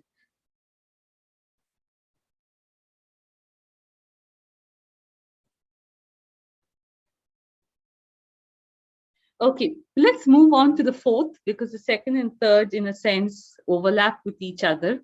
What would happen if we don't make learning meaningful? What would happen then?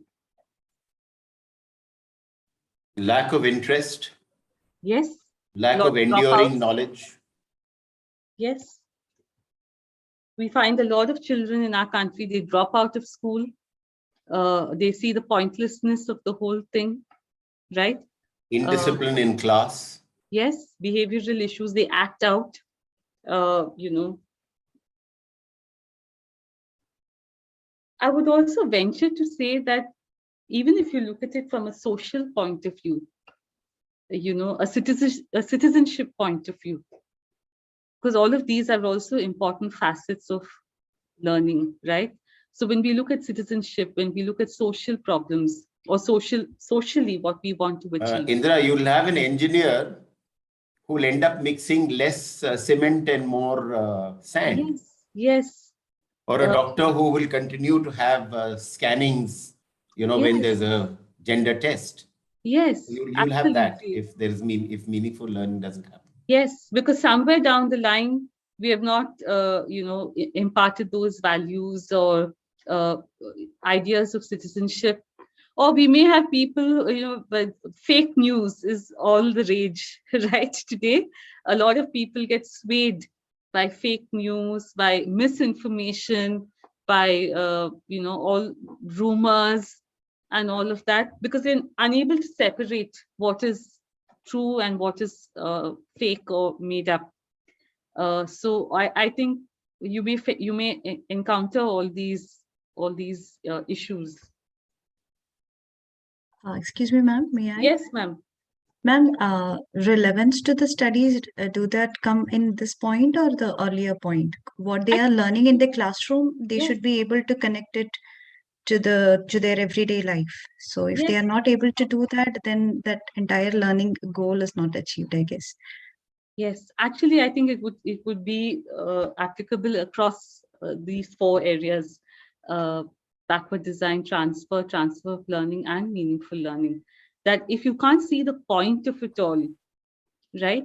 And again, this is not an issue only in our country. I think you see it even in developed countries, in first world countries.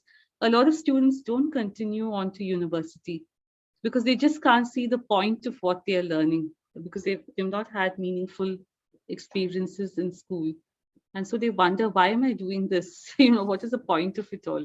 So you're right, absolutely. Indra, I'm reminded, when you ask this question, if meaningful learning doesn't happen, I'm reminded of what Eknath Ranade said about university teaching. He says, university teaching is transfer of notes from the teacher's notebook to the students without touching the heads of both. It's so sad, isn't it, that the university experience, which is supposed to be the best time of learning new things, debating, inquiry, intellectual discussion, can be reduced to such to something so trivial. Yes, Tejal, you want to say something? Go ahead. Holistic development of a child will not take place now. Yes, I think we tend to use this word holistic development. It's bandied about. It's such a catchword for everything, but it's true. When we undermine or we devalue its real importance. Again, the pandemic is a true example of that. That those who were resilient and those who were able to cope with all the challenges of what's happened and is happening, in a sense, it shows where learning is holistic. And those who have just, sort of collapsed under the entire strain of it all, shows that, you know, holistic development is far more important. I mean, we just say holistic development, but it's true, isn't it? Indra, Sonal has made a good point in the chat box. I think Unfortunately, I'm not able to read anything on the chat. There's okay, some I'll read it problem. for you. She says, Yes. we must be the mentors to enhance a child's ability and not the teller of our understanding. I like the last two lines, especially the teller of our understanding. That's what will happen if learning is not meaningful. A good point, Sonal. That I couldn't agree more. Thank you, sir. Very poetic, I must say. A teller of understanding. Very poetic and well put. Okay, I think we've had a really good discussion. Cognizant of the fact that we've been sitting for 2 hours. So let's take a break. Okay. We'll take a break. It's 1:30 here, so it must be 11. Correct? All right. So or a little past 11. Let's take a break. Yes, 11:10. Right. Okay. When we come back, we're going to watch UBD in action. We're going to see a few educators who have used UBD in their schools, and let's have a little discussion on that. We're going to see some samples of UBD lesson plans, and I think then we can tie up with what Pushpi ma'am said about whether it's generic and so on. And then we'll have presentations of some initial plans done by the team. Somebody has raised their hand. Who is it? Go ahead. Somebody had a question? I can see somebody's raised their hand. Priyanka, is that you? You have a question? I had a question, but no. Thank you. Okay. All right. The billion-dollar question is, what time are we coming back? 20 minutes? Is that good? Okay. So it's in 20 minutes. Have a good break, and we come back for the second half of our session. I think don't log out. We can just. Extremely sorry, ma'am. I'll be a little late. I have a small session with the children regarding PBL, right? No issues.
Let's quickly join.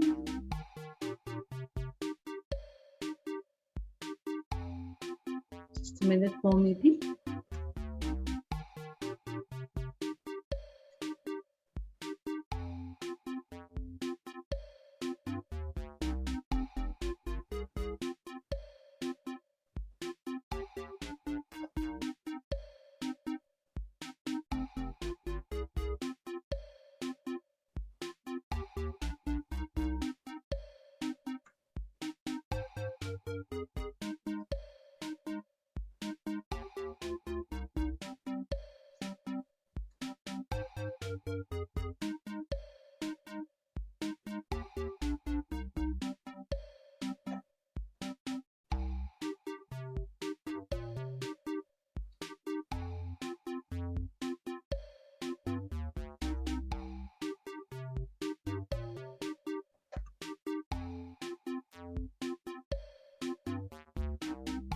Maybe just one more minute and then we'll start.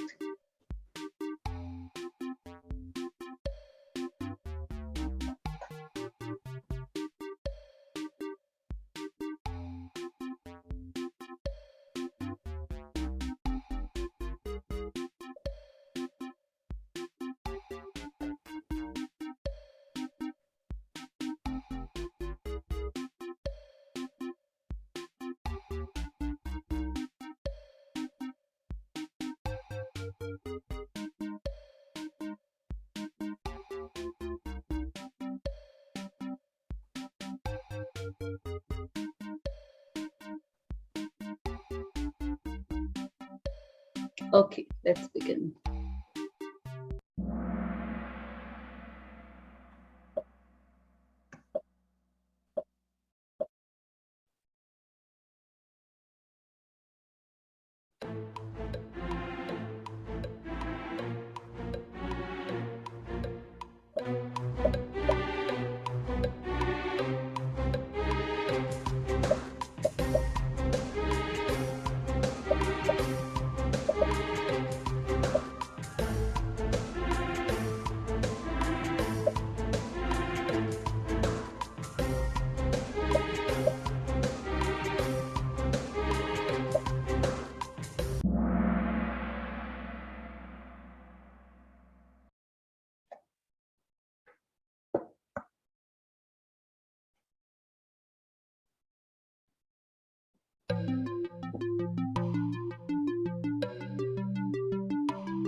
Okay, let's see who are the winners.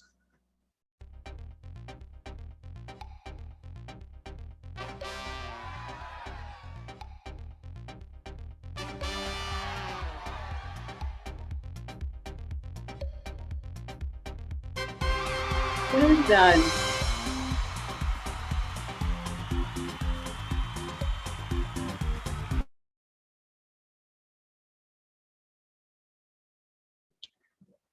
Okay, so congratulations to all the winners on that fun quiz. Ma'am, please show top 10. Please show top 10. Top 10. Oh, I don't know if that feature is there. I must check. Okay. I'll check and I'll put up the top 10. Why, Bharti, ma'am? Why do you want the others to go through the top 10? Okay. We're going to continue our discussion on UBD, but now we're going to get into the realm of practice. Let's actually see how teachers who've used and experienced UBD, how did they use it in the classroom?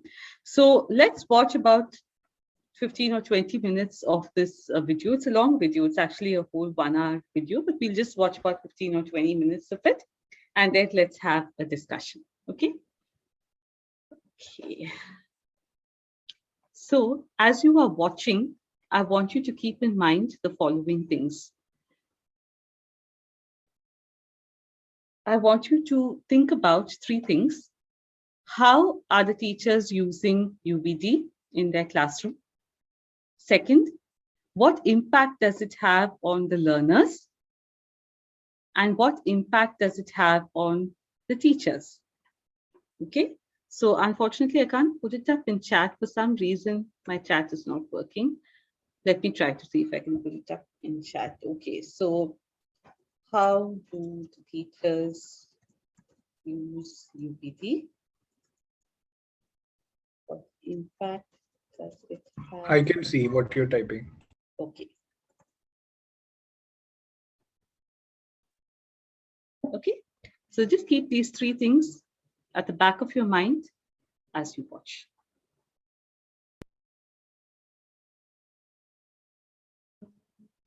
Share sound. So, is this like? Yes. Okay.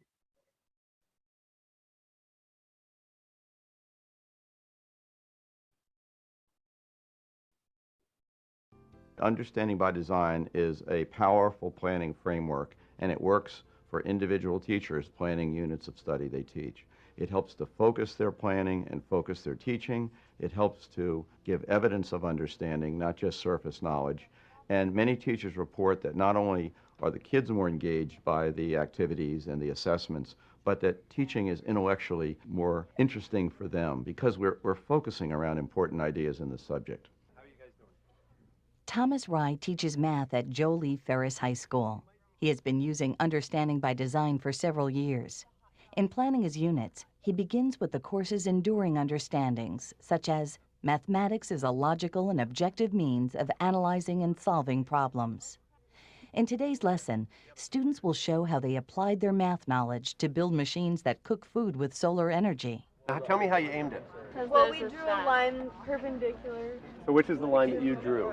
The When I first started, my perception was there was a template for Understanding by Design. You had to fill in the boxes, and that kind of led you to a quality curriculum. We drew a line perpendicular to the bottom, coming down from the focal line, and then we just tipped it so that the shadow of this matched up perfectly with that line.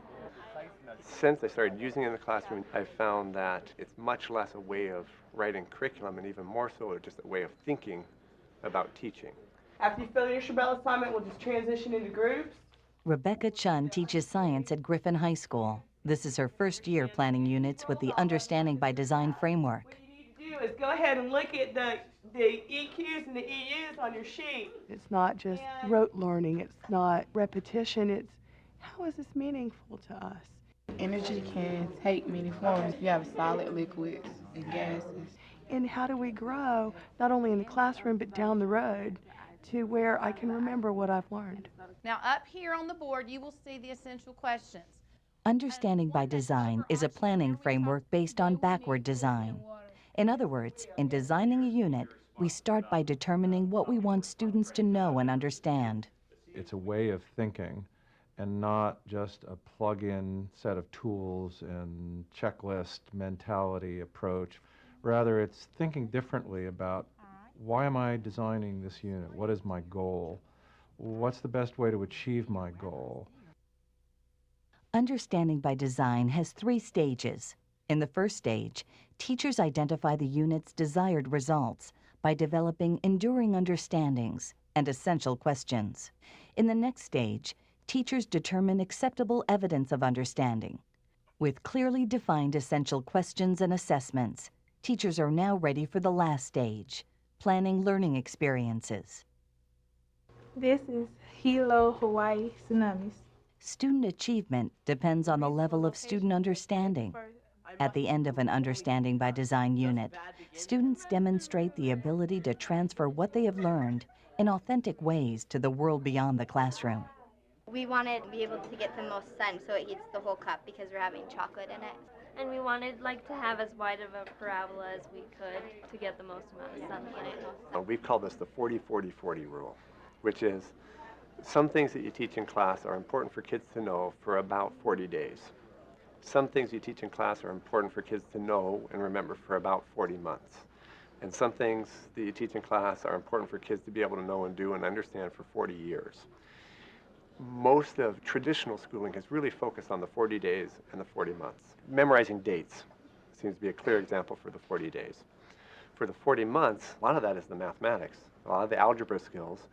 The 40-year stuff is the stuff that I think has been kind of left out of education. I think is one of the most important fundamental parts of understanding by design, and what makes it a powerful force in education is that now we're thinking, okay, 40 years from now, what about the math I'm teaching in my class is going to be important for kids to understand and know and be able to do. Do you feel like the unit has really addressed the standards? Many schools that adopt Understanding by Design introduce it through professional development workshops, where teachers work together designing curriculum. But we've got to find a way of linking that past information with... For schools just beginning to use UBD, like the Griffin-Spalding County School System, teachers discuss how to apply UBD planning tools to a unit. Do you feel like we've covered the different things like the Civil War, the Vietnam War, the different wars and things? Do you think this is a good way to do that? Understanding by Design is a fairly challenging planning framework, so start with something familiar. How effective is it for the children to use this rubric as their self-assessment piece? Like any new habit, the first time you try this process, it may seem a little rough, unnatural, and you may not be completely clear about it. Got a lot of good ideas. I think you just need to readjust that rubric. I think our hook was good. At Jolie Ferris High School, teachers have been designing units with Understanding by Design for several years. I found it as a really good hook to get the kids, interested in how populations affect them. And they said it was so true to life. I mean, by actually ending up with that budget at the end of the year. Collaboration is vital. Teachers at Jolie Ferris High School design and share units at weekly meetings. I'd like to do more with the spreadsheet, though. That's one thing that, I think we need to improve on Show your design to other people. Let them look at your unit plan. Let them give you feedback. I like what I'm seeing in that worksheet. So. That's very helpful, both to the quality of the design that you produce and to your overall understanding of UBD as a planning process. With Understanding by Design, teachers ask, what should students understand? What is acceptable evidence of understanding? And how will learning activities be organized? Both beginning and experienced users find Understanding by Design beneficial in the planning process. When teachers ask, what classroom activities will engage students and support our learning goals, rather than, what will I teach today? We recognize UBD principles in action.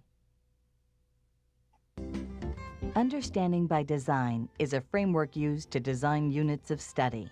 Throughout the UBD process, the focus is on what students will be learning. While planning units, teachers ask themselves questions. Given the desired results, what instructional activities are required to reach my goals? What is the best use of time in the classroom? What do learners need to learn to show understanding?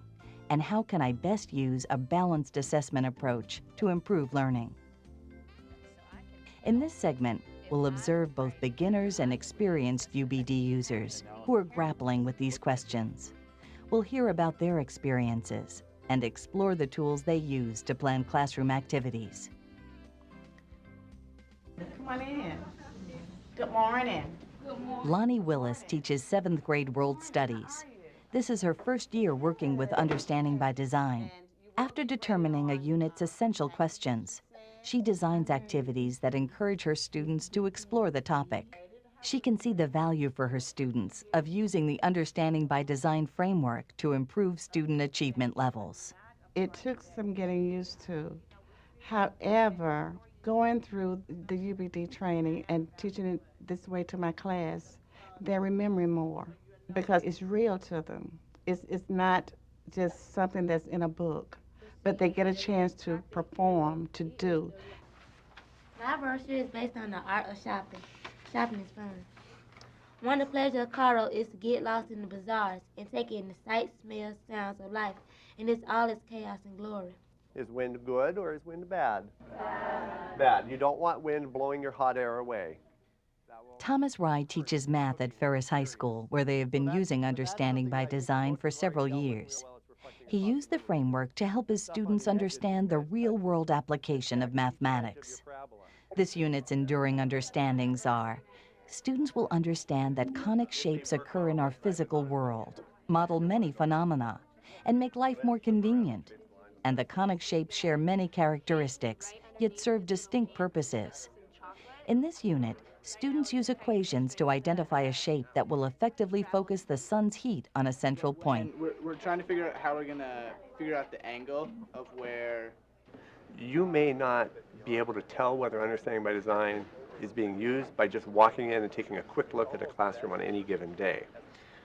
It's something that's more pervasive, it's something that's longer term than that.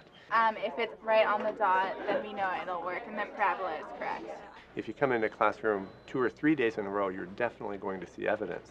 And that evidence would be, kids would always know why they're learning what they're learning. The evidence of learning relates back to the essential question.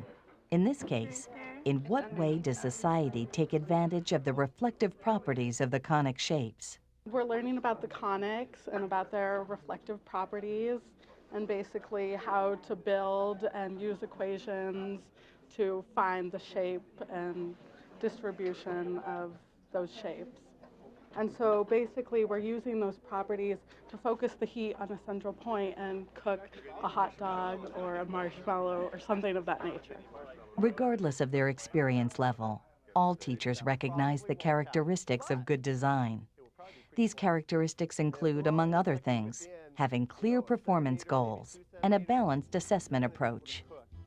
The 3 stages of the backward design process are mutually supportive. Stage 2 assessments provide a complete portrait of the student's achievement of Stage 1's desired results.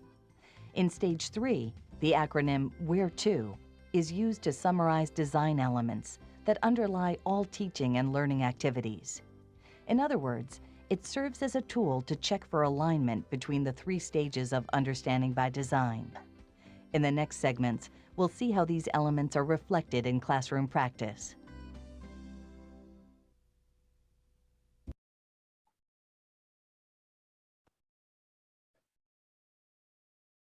Okay, let's just have a quick discussion of what we saw, okay, before we progress.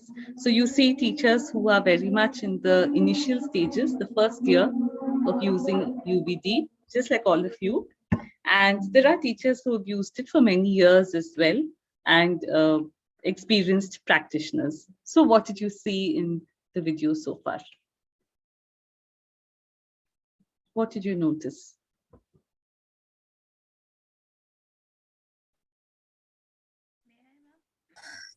Ma'am, Okay, Rolly ma'am, you can. Ma'am, the experienced teachers who've been practicing this, they are focused more on experiential learning rather than, just a lecture method or something else. like it was basically children were experiencing the entire content on their own, and then their learning was developed. So that Okay. was, Did you feel that they were doing it all on their own, that there was no intervention from the teacher? Did you feel that way? scaffold was there, the teacher was there to guide the kind of guide them to reach the exact point where he wanted to Okay, thank you. lead the learning. Yeah. What else did you notice? Ma'am, may I? Go ahead. Ma'am, they had applied their knowledge in the real world, and they came out with things like they had made a solar panel with that, whatever they had learned in the class. Yeah, they were learning about convex properties or something like that, reflective properties of convex shapes, and the real world application of that, right? So how does society make use of the reflective properties of convex shapes in a useful way? That was the big enduring understanding or big question. Okay. Anything else that you noticed? What I learned was it is beyond the classroom. Like in classroom, there is some limitation of time, but this is beyond the classroom what they were doing. And the main thing was MTV, like making thinking visible. They were doing by understanding. And that was the teacher's motto, like she wants to know how much students have understood, and with evidences she wants it. There are many things, but these are the few things I really like it. Like there's no limit. In classroom, we are limited, but when we do it beyond the classroom, do whatever you want. That's fantastic. Okay, I would say I would just moderate that a little bit by saying that, of course, it was all that theory that was important. It's not that you can just go into building the solar panel without understanding the theory of it. Maybe that portion was not, it was edited or whatever. But I think some engagement over there was important. But yes, it is about, okay, we've learned all of this, not just from the point of view of answering a few MCQs or questions, but how do we really use this in the real world? I get your point, what you're trying to say there. Thank you. Somebody else wanted to say something? Ma'am, can I put one more point? Okay, Shweta first and then Namrata. Ma'am, it helps the students to see the purpose of the activity or the resources. And it's actually helpful. It is helpful in meeting the specific performance goals, which. Actually, yes. I think this is one point that, Bharti ma'am, you were talking about this, right? That we're doing this. We're already doing this. But I think one thing I noticed here, which I also liked, was that it's also communicated to the students. The enduring understanding, the essential question, it's sort of put up there. The whole planning template is sort of put up there. And, in a sense, they are also involved in the whole thing. So I found that interesting as well. Yes, Namrata, go ahead. Ma'am, from this video, what I have learned, maybe I'm wrong, but I want to say that, like when we plan SLC, PB or SDG, there is transfer of knowledge. We plan the activities where students have to transfer the knowledge to the real world. But now we would be doing it for all the lessons so that they can apply those knowledge in the real world. This is what I have learned. Maybe it's incorrect. This is what I got from the video. Yeah, I think that's definitely something we should aspire to. I think that's definitely something that we should be thinking about. How does every topic or every content area that we cover, how does it sync up with, the usefulness in the real world? I think one of the teachers talked about that, right? 40, 40, 40. 40 months, 40 days, 40 months, and 40 years. 40 years, okay. May seem a bit far-fetched, but definitely yes. 40 days, 40 months, and maybe something more long-term is something. I think I liked that principle, that going beyond just the immediate time frame, but thinking about it from a really sort of long-term perspective. I liked that. Yes. Any other last points? I would like to just yes, a few points. Bharti here. Go ahead. Okay, ma'am, I observed that in the beginning, all the teachers sat together. They planned the process, the assessments, They worked on it, and they also discussed about what are the expected outcomes. They discussed all that. Then they implemented it, and then they executed the plan also. And they didn't tell children what they're going to do. I also observed that there was an integration of math and social science and science, I think. It was integration of 2 3 subjects. I saw that, and children themselves discovered the results. They themselves discovered what they were allowed to do and what the teacher wanted them to do. The teacher didn't tell them what they are actually doing. In the I think that they were measuring something, and she said something about reflection and all that. I couldn't hear it properly. So where to, that word which was mentioned in the end, where to you're leading your children to. So that was discovered by the children themselves, I think. Yeah, I think, yes, definitely the whole, I don't think something as complex and big as UBD can be done alone. You have to work with your team. Just sometimes, the act of explaining something to somebody else is a great process of clarification. And if somebody else is able to understand it and see exactly what you're trying to do, that's half the battle won, right? So I think definitely there's a lot of takeaway over there that, it has to be a collaborative process. And yes, of course, in a way, it's interdisciplinary. Of course, we are focused on math or physics or whatever that topic was, math perhaps. But you can't get away from the fact that you do need some basic understanding of science, language, because you have to decode something, right? You have to make sense of it. And if your language skills are poor in that sense, it will be difficult for you to do so. Yes, Anjali ma'am, over to you. I think we have time for a couple of points more, and then let's watch a little more of the video. Anjali ma'am, go ahead. Ma'am, we can't hear you.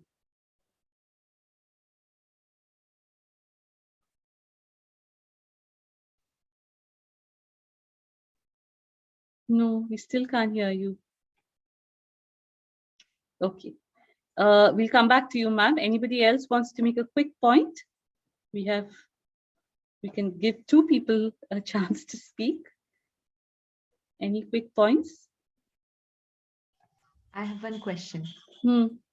Ma'am, it was during the video, it was shown that the teachers, the one who was new for who was using it for the first time, it was mentioned that she framed the essential questions, and then she framed the learning experiences. So I just wanted to know, while framing the essential questions, is it discussed with children? Means, is the topic discussed, and then the teacher takes some questions from students, and that is then finalized or put up there, or the teacher herself frames the essential questions while framing the UBD, and while framing the lesson plan, and then goes up with that?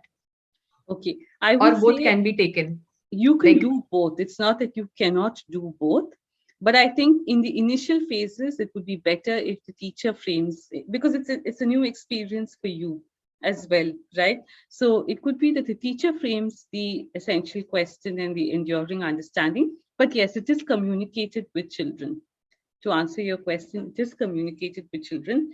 Now, the second part of it, whether children are involved in framing the essential question, I think it depends on the nature of, how curriculum is designed and developed in each individual school, because every school has its own regulatory policies and planning policies. It's not that you cannot, but so I won't say no, but I think to begin with, the teachers can do it. Yeah. Okay, Anjali ma'am, have you got your audio back on? Not just yet. Okay, why don't you put up your point in the chat box, if you can, which somebody will helpfully read to us, because I'm Am I audible? Now you are. Okay, great. I think you didn't want to type it out, so it started working. Go ahead. Ma'am, there was hands-on activity, basically, leaving the textbook beyond the textbook, actually. I mean, there was learning by doing, And we can call it as enduring learning also, that this learning will last forever. So Yes, here I just want to also caution you to the fact that Wiggins and McTighe say this, that, it's not just hands-on learning, which it's not that teachers don't do it. All of us do it in some way or the other. But over here, it is learning which endures. So that's the point they're trying to make, that when we organize the learning experience, it can be hands-on. But if we don't understand why we are doing it, then that experience becomes just a fun activity or something that children enjoy, and they have fun in doing it. But if you were to ask them, what was the purpose of doing this, or what did you gain out of this in terms, of a long-term learning, they may find it difficult to talk about it. And that's the key difference. Okay, let's quickly move on and we'll watch another 10 or 15 minutes of the video. It's a good video. I wish I could show you the whole thing, maybe another time. I'm sharing sound. The first design element in Where To is, where is the unit going? Why are we headed there? To ensure this, teachers must know where the students are coming from, including their prior knowledge and interests. Can anyone please tell me? Lonnie Willis teaches World Studies at A.Z. Kelsey Middle School. The school started using Understanding by Design just this year. To share the goals of this unit on African countries and cultures, she developed the essential question, how does where I live affect how I live? Each lesson begins with a reiteration of the essential question. Look on the board, and as we usually do, I would like for you to look at our essential question. Would you read it for me, Shonda, please, ma'am? How does where I live affect how I live, think, and act? Making sure the students know where they're going is crucial. Lonnie Willis wrote essential questions that are based on the unit's enduring understandings. Jot down maybe one or two sentences, I had said about 5, but 1 or 2 sentences that, that will explain what you think our essential question means. Working on my enduring understandings for my unit designs at first was a little complicated, but then the more I started doing it, it's got a lot easier. Do we act and wear the same thing as people that live in Alaska? I work on developing ideas of what I want my kids to remember, not just to remember for now, but to remember forever. Does everyone have at least one opinion about our essential question? Yes, ma'am. Good. Is there anyone that would like to share that with us? Let's start back here with Sulian, please. I think that it means that wherever you live is what influences your lifestyle. Getting her students to think about how geography and weather affect culture and lifestyles helps students understand the differences and similarities between various countries. Teachers at Joel E. Ferris High School have been using Understanding by Design for several years. Watch for this in Hamlet, because for the current unit on Hamlet, Eric Powell tried to come up with an effective way to engage his students in understanding Shakespeare. This is reflected in the unit's 2 essential questions. Okay, I've written 2 questions up on the board, and I want you to choose one of them and respond to one of these questions. Here they are. To what extent do our personal choices have consequences? And then the second one is, how do people respond to crisis? The stumbling block for students is the language and their perception that Hamlet is this guy running around in tights with a frilly collar holding a skull. And what is that about? And so we had to think of ways to push beyond that and to realize that Hamlet is for us. Our choices, have consequence for all those around us and people, off in China that don't even know we exist. And also everyone else's actions have effects on us. The choice can ripple off and push people to go to action and kind of just keep going. But even so, what seems to you the easiest decision to make could essentially cause consequences that are huge for other people. So getting in your car and driving to talk about lunch can ruin somebody's life potentially somehow. When we study Hamlet, we're studying a case in someone who's been dealt a real unlucky blow in life. He's in a crisis, and how does he respond to this thing? And not only Hamlet, but what about Ophelia? How does she respond? As we head into Hamlet, I want you to keep these two questions at the front of your mind, because they are huge questions that Shakespeare explores in the play. I want them to have that question right from the beginning of the unit. And then I want to work with the text and build some of that knowledge and skill. And then I want to ask them that question again and see if their answers, their responses are becoming any more informed or sophisticated. I want them to be able to dig back into the text and say how Hamlet did, how Ophelia responded, how studying this play has helped me to understand the human response to crisis. Okay, at this point in the play, we're going to look at the death of Polonius. Now, I want you to read this scene together in your small groups, and I want you to look at one of these two questions. When beginning to frame units with understanding by design principles, teachers often model principles for students. As teachers and students understand where they are going and why they are going there, student-led activities increase. In this scene, it kind of shows how your choices do have consequences, because Hamlet thinks that it's the king and he's going to kill the king to get his vengeance, but it turns out it's Polonius. So that's a consequence that he didn't necessarily intend. Somewhere along the line, you're going to see those essential questions driving the discussions or the projects. Talking about the consequences of one's actions. Well, with him killing Polonius, where is that going to go later on in the play? How's that going to affect the rest of what's going to happen? Because it's going to affect his children and Ophelia and Laertes, and then that's just going to snowball into everything else. Yeah. To engage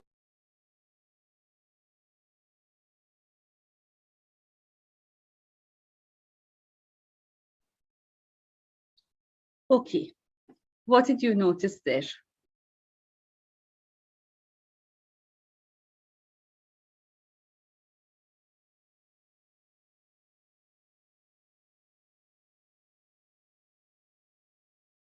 How do the two teachers use the UBD process? One is using it for the first time, and the other school is a lot more evolved and experienced. Let's talk about the teacher who's doing it for the first time. What is her perspective? Ma'am, can I? Go ahead. I think they had integrated the topic with other subject unit wise, and the first teacher, who was female teacher, she was thinking that the children should remember for a longer period of time whatever she's teaching, the developing ideas she's using, that should be remembered by them forever for a longer period of time and not just for an hour. Yeah, I think her whole idea was on introducing them to the various places and in Africa and so on, right? And the question is, how is where I live, how does it have an impact, or how does it affect how I live? And I thought that was a good question, right? So then she gets into the dress and the food and the geography and the climate and blah, A lot blah, of driving questions, essential questions were asked during the lesson. Yes. What did you see in the case of the English teacher? What does he do? The teacher who's teaching Hamlet. The play which was conducted in the class, after teaching, again he went back to those two questions and asked them to relate it and again respond to him. Yeah, so maybe sometimes we think that, okay, in math and all of that, we can build all these solar panels and all of that, which are, practical and which have an everyday. What about English and social studies and so on?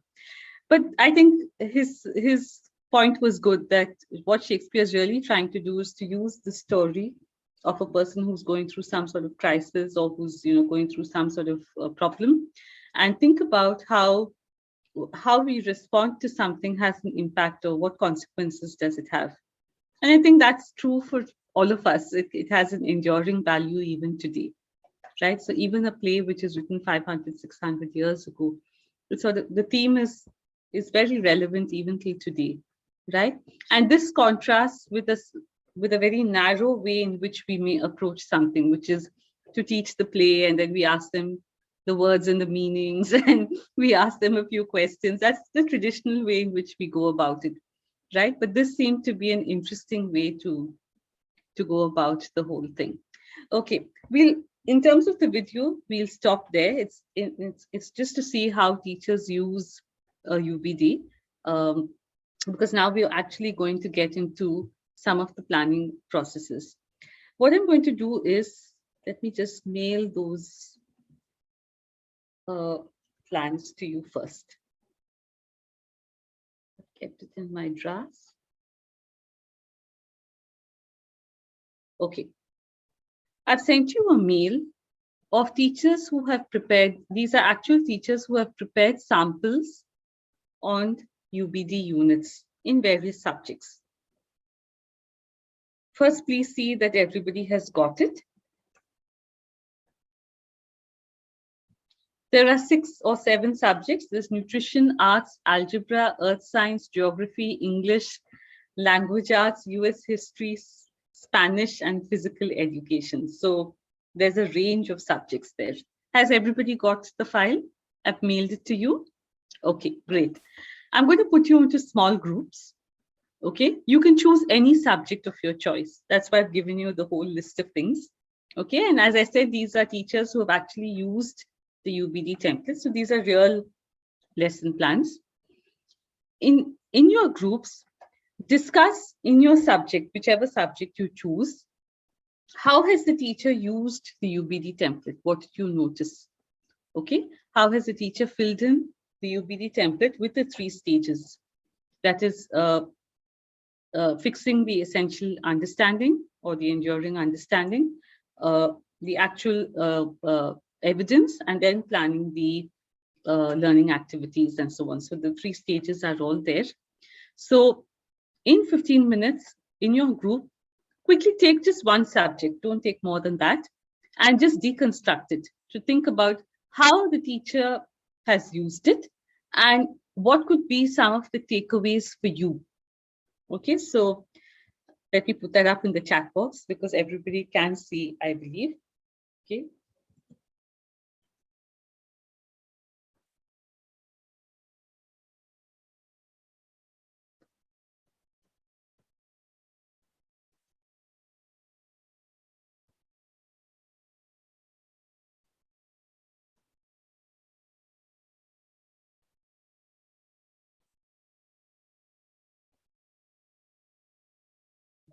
Ma'am, may I ask a question? Okay, first of all, those 2 points are there on the chat. Could everybody see it? No, ma'am. Okay, who can see it? Please forward it in your WhatsApp group or something. Okay, to those who cannot. Yes, now let's have your question. Somebody had a question, go ahead. Yes, ma'am. Ma'am, I just wanted to know that there are on some of the pages in it's written coding for alignment. So what is that? Yeah, I think that's just in the first plan. It's AMT coding, right? In the later on, if we scroll down, and then it's there in on the page number 18 also. Then we have this. Yes. In page 21 also, in most of the plans. I suppose, yes, I did notice that, and I tried to see what AMT could mean, but I found that it doesn't really sync up to the alphabets on the stage 1. So I've just assumed it's some internal coding. I think we could just ignore that. Okay, ma'am. Okay. Any other questions? Okay, let's have a quick 15-minute discussion. It's 2:50. 2:50 would make it 12:20. Am I right? Is it 12:20? Yeah, almost 12:18. 12:20. Okay, so 15 minutes. We come back at 12:35. I'll shuffle the groups this time. Yeah, I'm here. Yes, Indira ma'am, we took up a lesson related to nutrition. So we have a similar lesson in grade 6, components of food. So as per the lesson plan, we understood that the essential questions or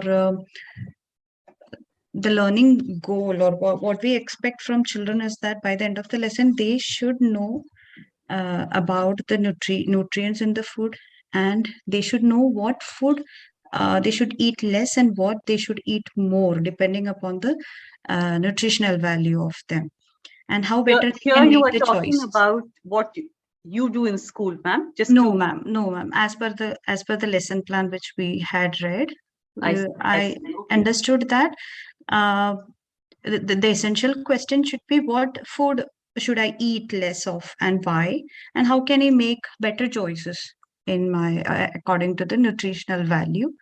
But ma'am, I got a doubt in that lesson plan. Actually, all group members, like it was given 6A and 6C. The learning goals were different. Harshal sir, are you there? We were discussing about that. How can it be different for different classes? Okay. Here I must clarify, they are probably standards which are laid out as A, B, C, D, E, F, Okay. Not the divisions. classes. Not Okay, classes, okay, fine. So it's probably coded as, standard over here does not mean class. It Yeah, means the learning standard for that subject. Understood. Yes, yes. So we could, we didn't actually reconstruct the lesson plan. We could understand the lesson plan in such a way that if we are teaching a lesson related to nutrition, by the end of the lesson, the end result should be children should know the nutritional value of the food, what they eat, and they should know why they should make a better choice according to their health. Okay. Actually, one thing that I really liked about that lesson plan was it gives them a real world skill of how to decode a nutritional label, right? Because all food items, it's mandated by law. It must have a food label with your nutritional code and, calorific values and all of that. And sometimes we just sort of take it for granted, or we really don't know how to decode it. And any good dietitian will tell you that it's not the calories in an item which matter, it's the nutrition which matters. So many times diets, they don't go well because we're afraid about the calories that we are consuming. But a good dietitian would tell you, or nutritionist would tell you, no, it's the nutrition that you're getting from it. So I thought that those skills were really interesting, that's the real world skills the children will be getting from that unit. I found that, a good transfer of learning. Okay, anybody else would like to quickly say yes? Go ahead. Yes, ma'am. Ma'am, We also I'm worked from on group that 4. same thing, ma'am. Achha, okay, so Okay, who's speaking? can I continue? Okay, ma'am, Sonal first and then Sangeeta, ma'am. Because Sonal ma'am raised her hand first. Okay, Thank you, go ma'am. ahead, Sonal. Yes, thank you, ma'am. Ma'am, I'm from group 4. I had Tejal ma'am, Mukesh sir, and Gitanjali ma'am. I don't remember, one more ma'am was there. So we took the subject Earth Swati was Science. there. Swati was there. Swati, yes, sir. Thank you, sir. Swati ma'am was there. So we took the subject Earth Science, and the topic was climate. What we liked the most was the objective was the children had to examine the model and illustrate that global wind pattern within the atmosphere are determined by unequal heating between equator and poles.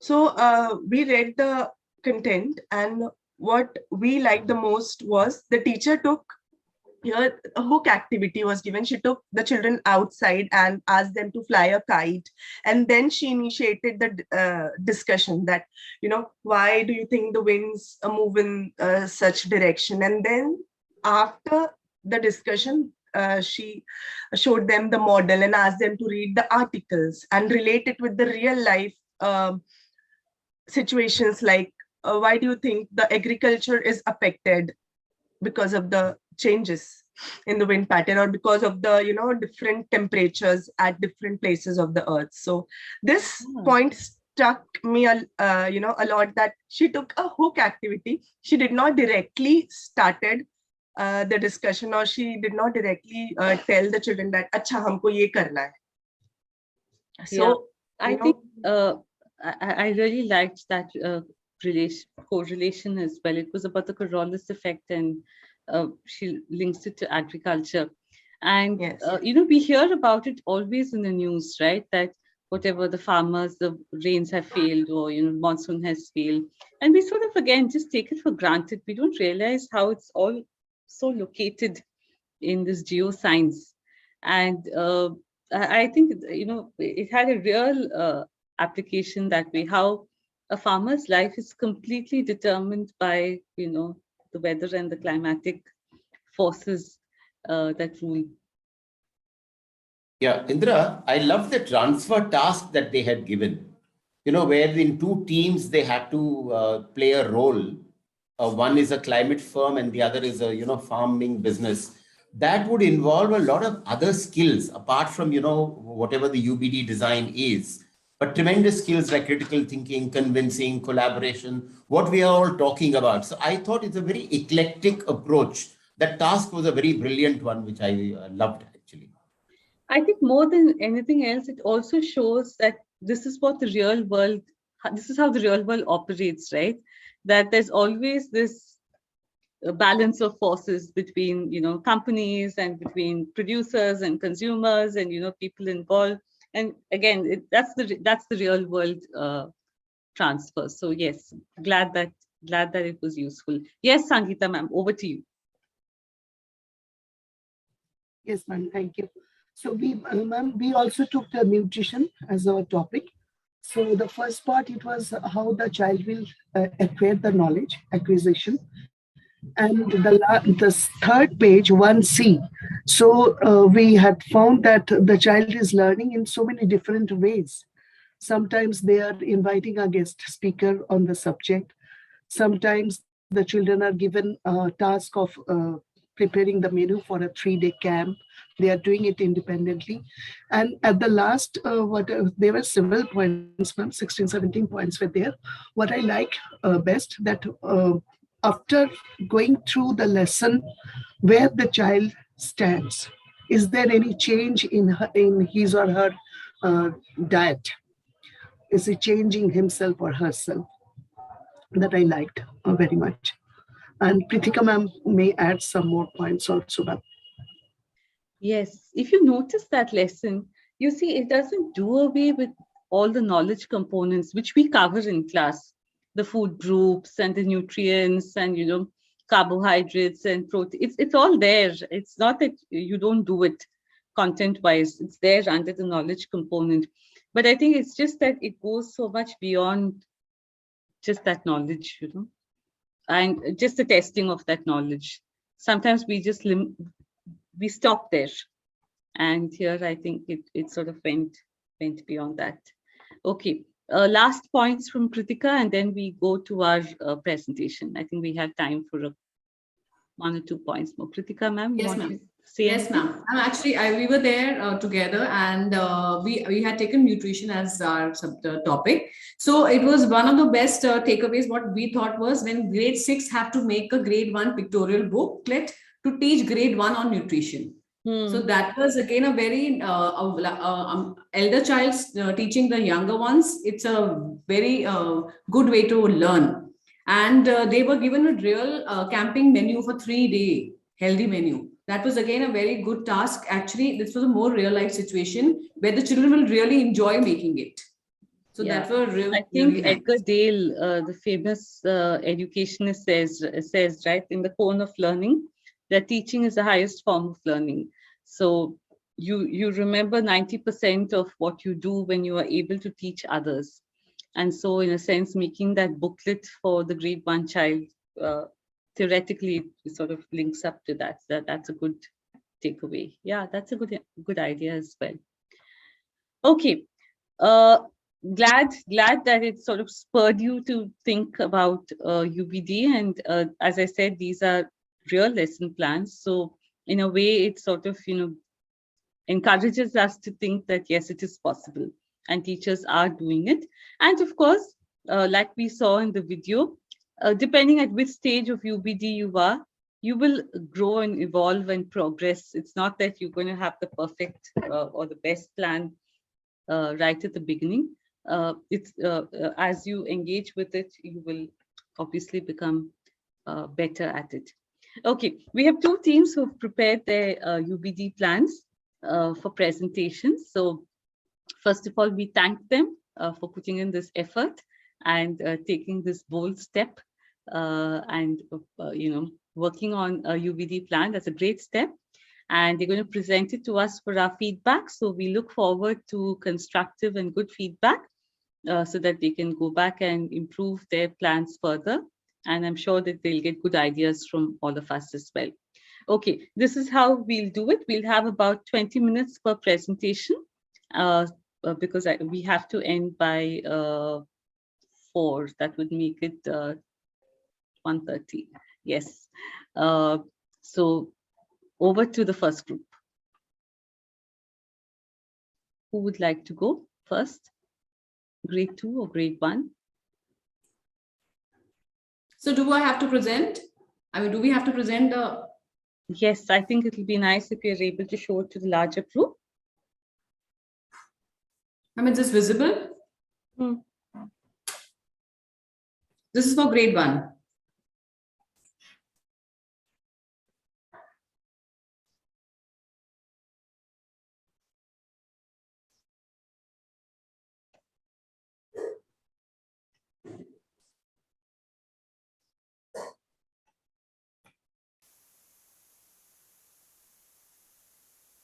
Okay.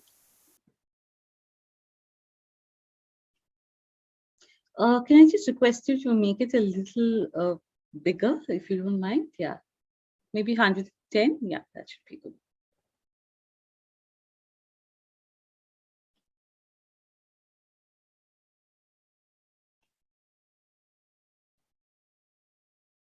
Yes, go ahead, scroll down.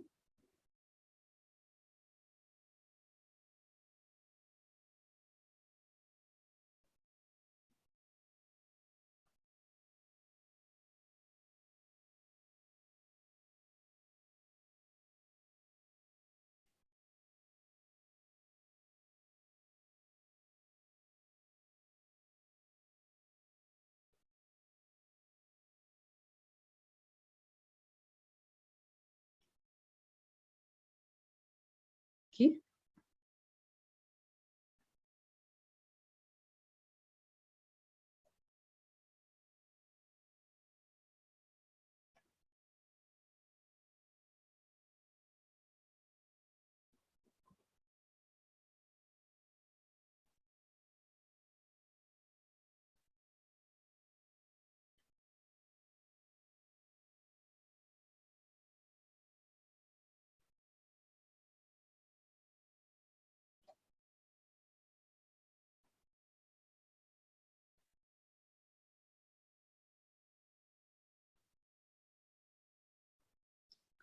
Okay. Let's start with feedback. What do the others? Let's have feedback from the group.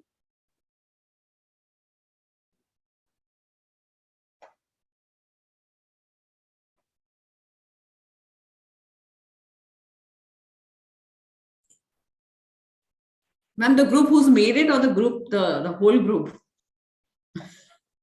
Let's start with the others who are not part of the group. And then, of course, people within the group can also continue to give their feedback. Yes, let's have feedback from those who are not part of the group.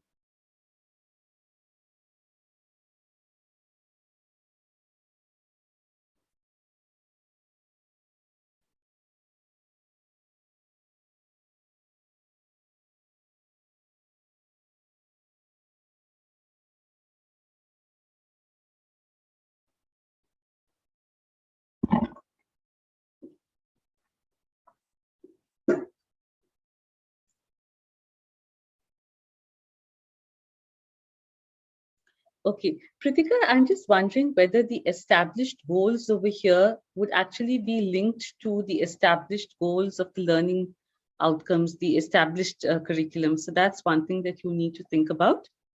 If you look at the UBD template that you studied also, it's always pegged to the established state or district standards or curricular standards, right?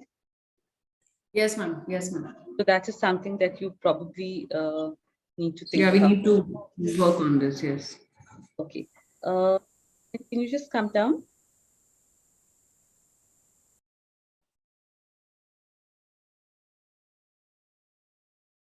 Okay. In terms of the transfer of learning, I think let's see whether we can again make that more concrete. Okay. What real concrete, because remember, you have to come back to this. You have to come back to this in terms of having determinable evidence of, showing that you have achieved this. So let's see whether, you'd be able to have more concrete ways of expressing this. Look at the samples of the lesson plans. I think if you see that, they've done it in very concrete ways, right? If you look at, for example, the nutrition plan and so on, they're talking about determining what and how you must eat to maintain optimum health. Now that's a concrete expression. So just think about that. Okay, I'm going to keep quiet now and ask others to give feedback. Your ability to give feedback is a good way to check how much you've got out of this session.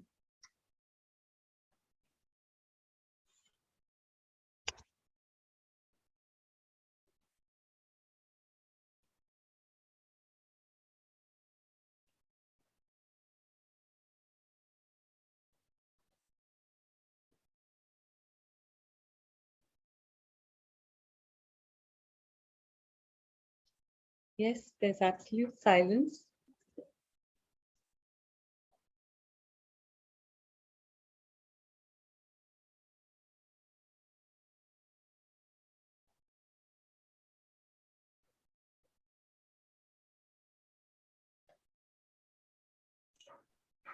Can email it so that everybody can read?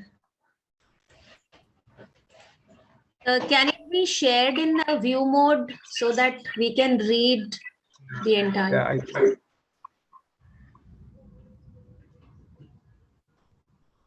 So should I share the link, sir, in the chat box? Yes, maybe that will help. I think no one's able to read it thoroughly.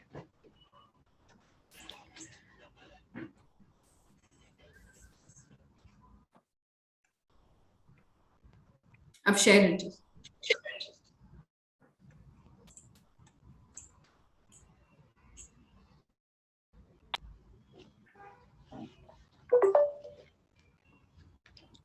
I feel once the established goals would change, the transfer would link to the established goals. It will also link to that. I can't access the chat box. There is no access of the chat box. Ma'am, go to those 3 small dots at the corner. It will help you to save the chat and it will get saved in your computer, and from there you can get the link. It's the another option because it's not popping up in the chat box. If you scroll up, no ma'am, you scroll up, you will see all the messages. Just scroll up. It's emailed to you also. It's emailed to all of you. The link is emailed to all of you.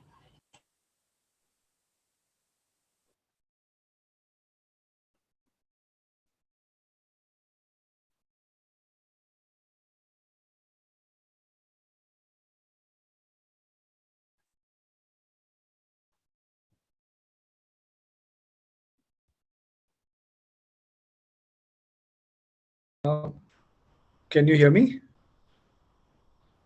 Yes, sir. Yes. Yeah. So for me, in this till now, what I read, I feel that the established goals, the transfer, the understanding,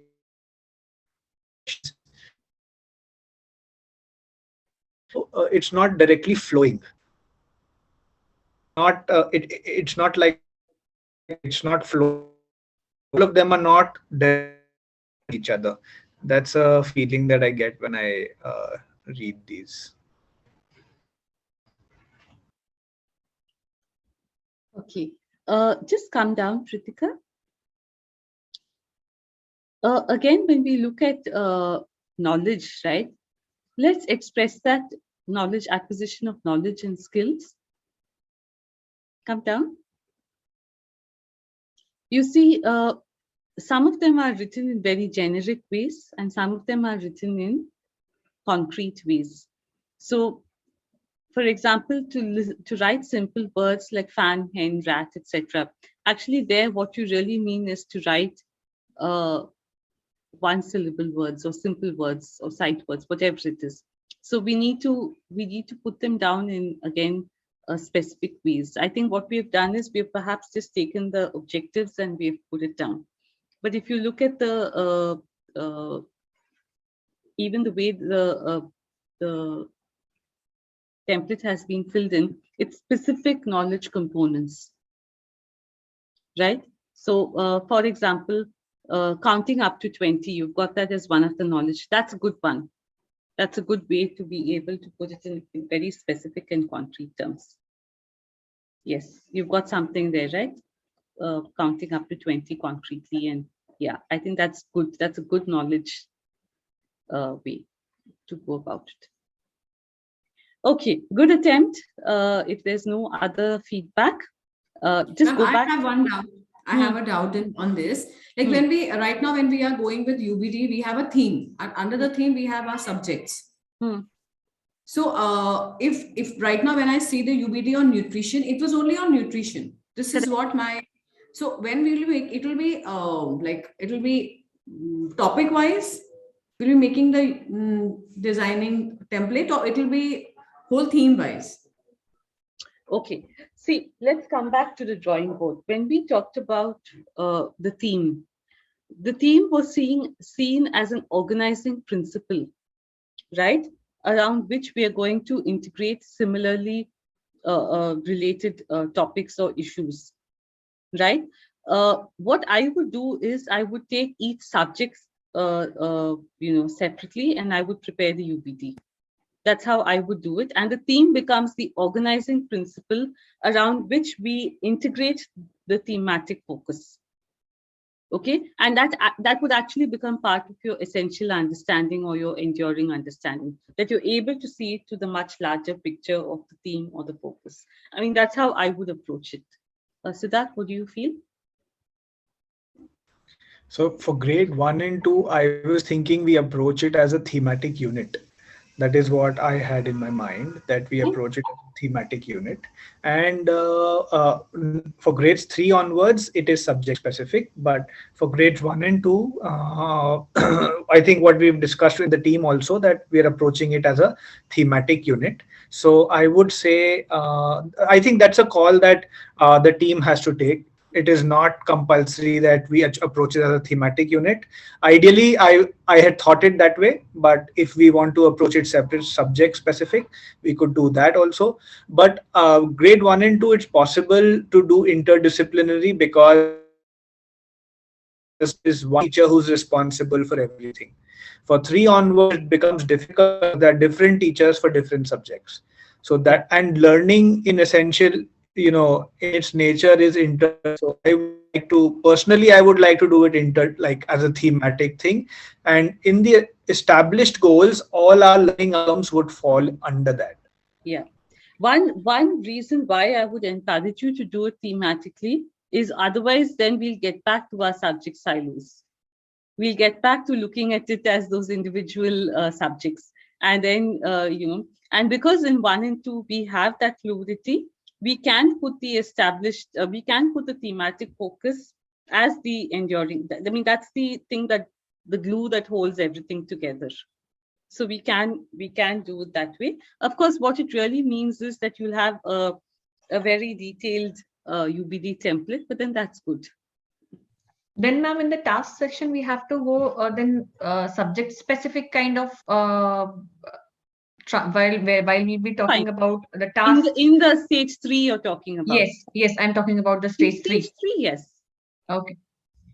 Yes. Okay, shall we quickly look at Can I just comment? So in stage 3 also, Aarti, it will be a mix. There'll be certain tasks from which you will draw for 2 or 3 learning outcomes of various subjects, and there'll be certain tasks which will be specific to one particular subject learning. So it will be a mix that you would look at stage. But in stage 1 also, we are trying to align with the learning outcomes which have been given by NCERT, like which is there with us in the big file. So we are trying to align with that also. That is why at some points it's going very generic, means general kind of aisa lag raha hai padhne mein, that it is quite general outcomes in some spaces, and there are points where the outcomes are very specific. So we are trying to utilize all those which we have collated in the big ideas sheet. Based on the lesson, we are trying to align them. So, a gap that I found here was that learning outcomes we were bringing in where when we were writing, what will students know? The learning outcomes has to come in the established goals. What will students know will be derived from the learning outcomes. That's the gap what I found here. It will be Yes. specific knowledge components. Your established goals will be pegged to those standards or indicators or outcomes. Yeah. Okay. So then all those 4 subjects learning outcomes do we need to add them all there, or we need to all? Okay, fine, sir. Because now it's the thematic, right? So yes.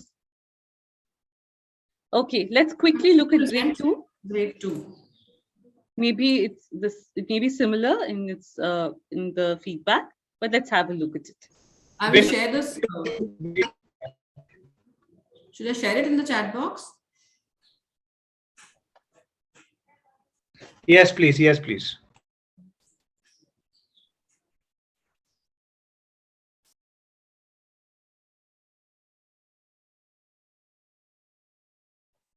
Okay, again over here, Pritika, I would say if you look at the transfer and the established goals and so on, it has to sync up. Like if you look at the transfer, what does collection of seeds mean? And is that really a real world? I mean, it's hard to imagine children collecting seeds just for the sake of something, right? So I think we need to think about that. Again, children will recite the poem, "Here I am, where I am." Now, that's not a transfer of learning. That's a very specific objective that you want the children. That's a knowledge component or whatever. But what does recitation help you to achieve? Recitation helps you to achieve fluency, or helps you to see the melody and rhythm of learning of language and so on. So I think we just need to go again, enacting the characters. Now that's not a transfer of learning. Okay, let's come down.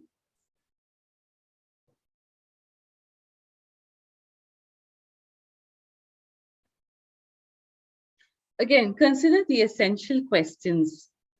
Write a few sentences by observing the given picture.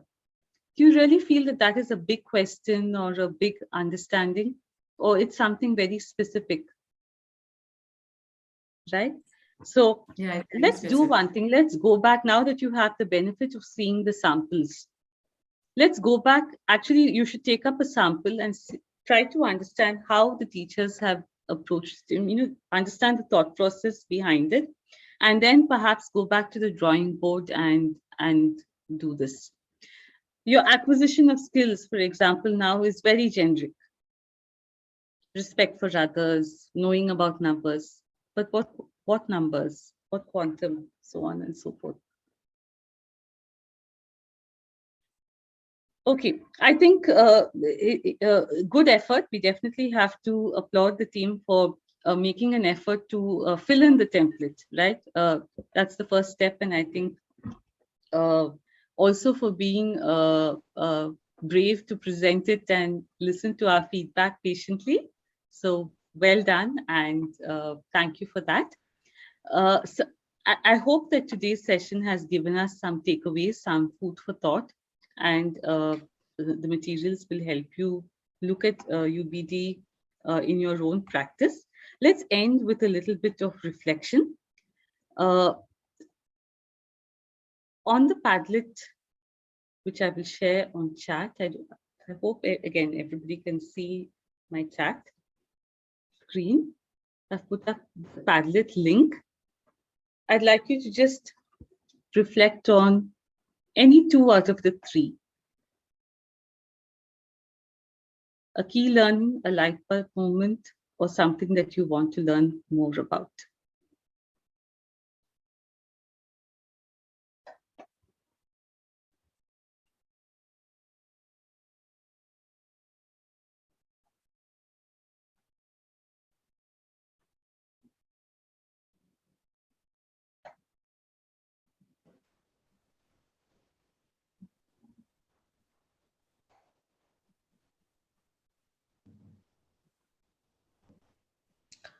Indira, if I may, while everybody is doing this, in that objectives, so like we have in the old lesson plans, specific objectives and objectives.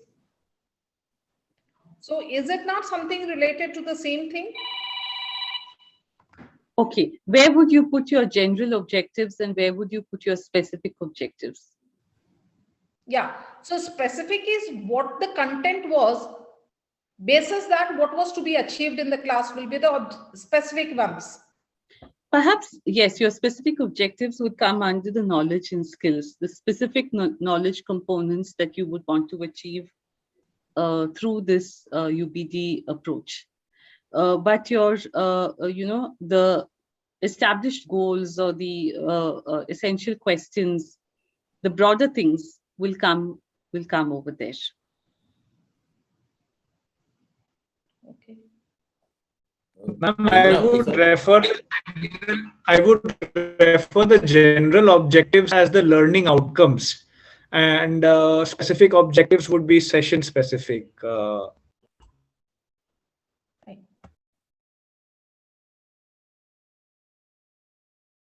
Okay, let's just put your name up also in the Padlet so that we know who's responding. And then, of course, I'll share the Padlet responses via email.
Okay, lots of questions coming about the thematic UBD. Let me see if I can find any samples and I'll send them across to you.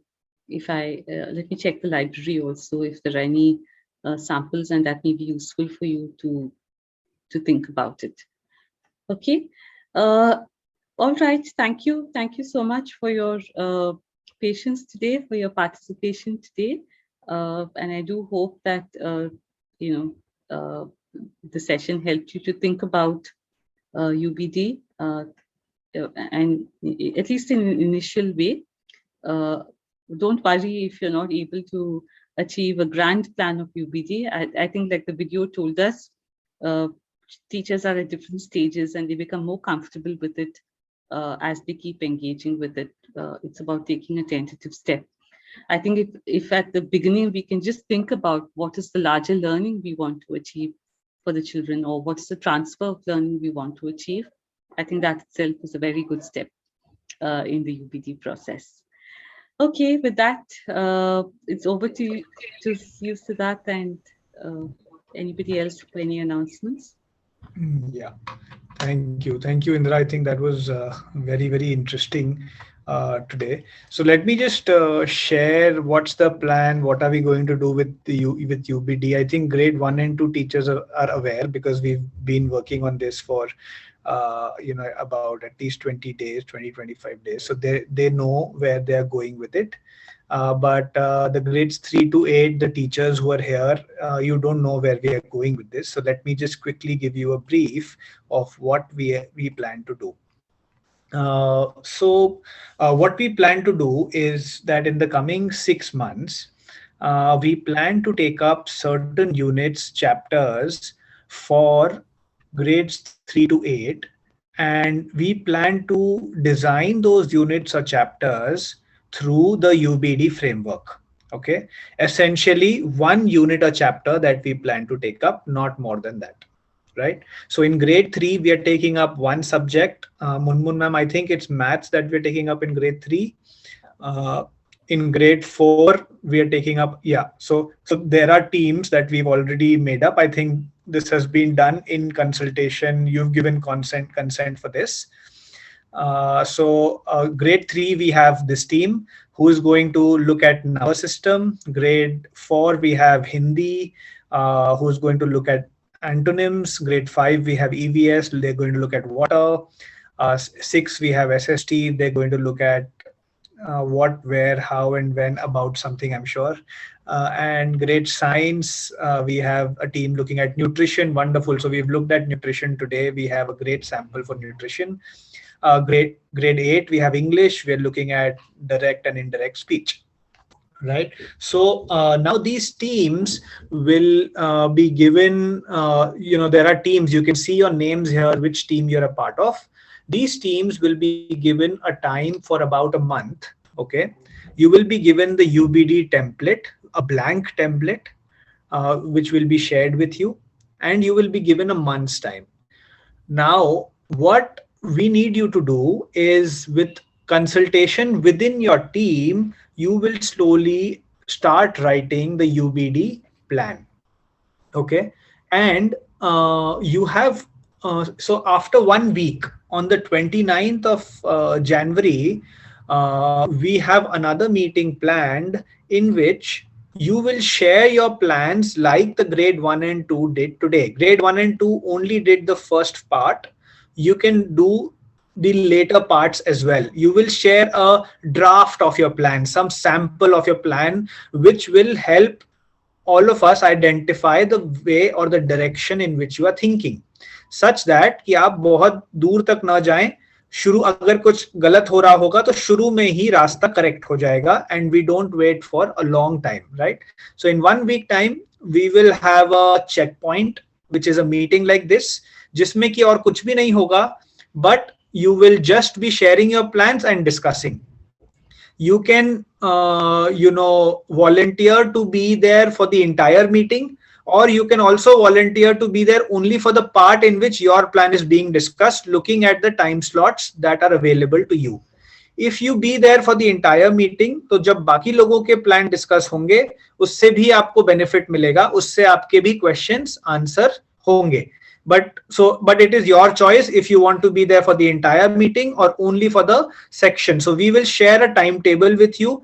Her group को 15 से 20 minute मिलेंगे अपना plan share करने के लिए. So grade 3, 4, 5, 6, 7, 8, each group will get about 15-20 minutes to share their plan, right? And you will be shared a timeline. Ma'am, you can take this down. You will be shared a timeline for a month कि कब कब आपको क्या क्या करना है. I will also be meeting you in in some short spans of time through arranging a meeting, and you can also discuss with me. You can discuss with your school heads where you're going with the plan. You can take their inputs as well. You can discuss with your coordinators, wing heads. The idea is that we are doing this very, very slowly. We have a 3-year vision in mind, and all of us are doing this together. We are co-constructing this together, right?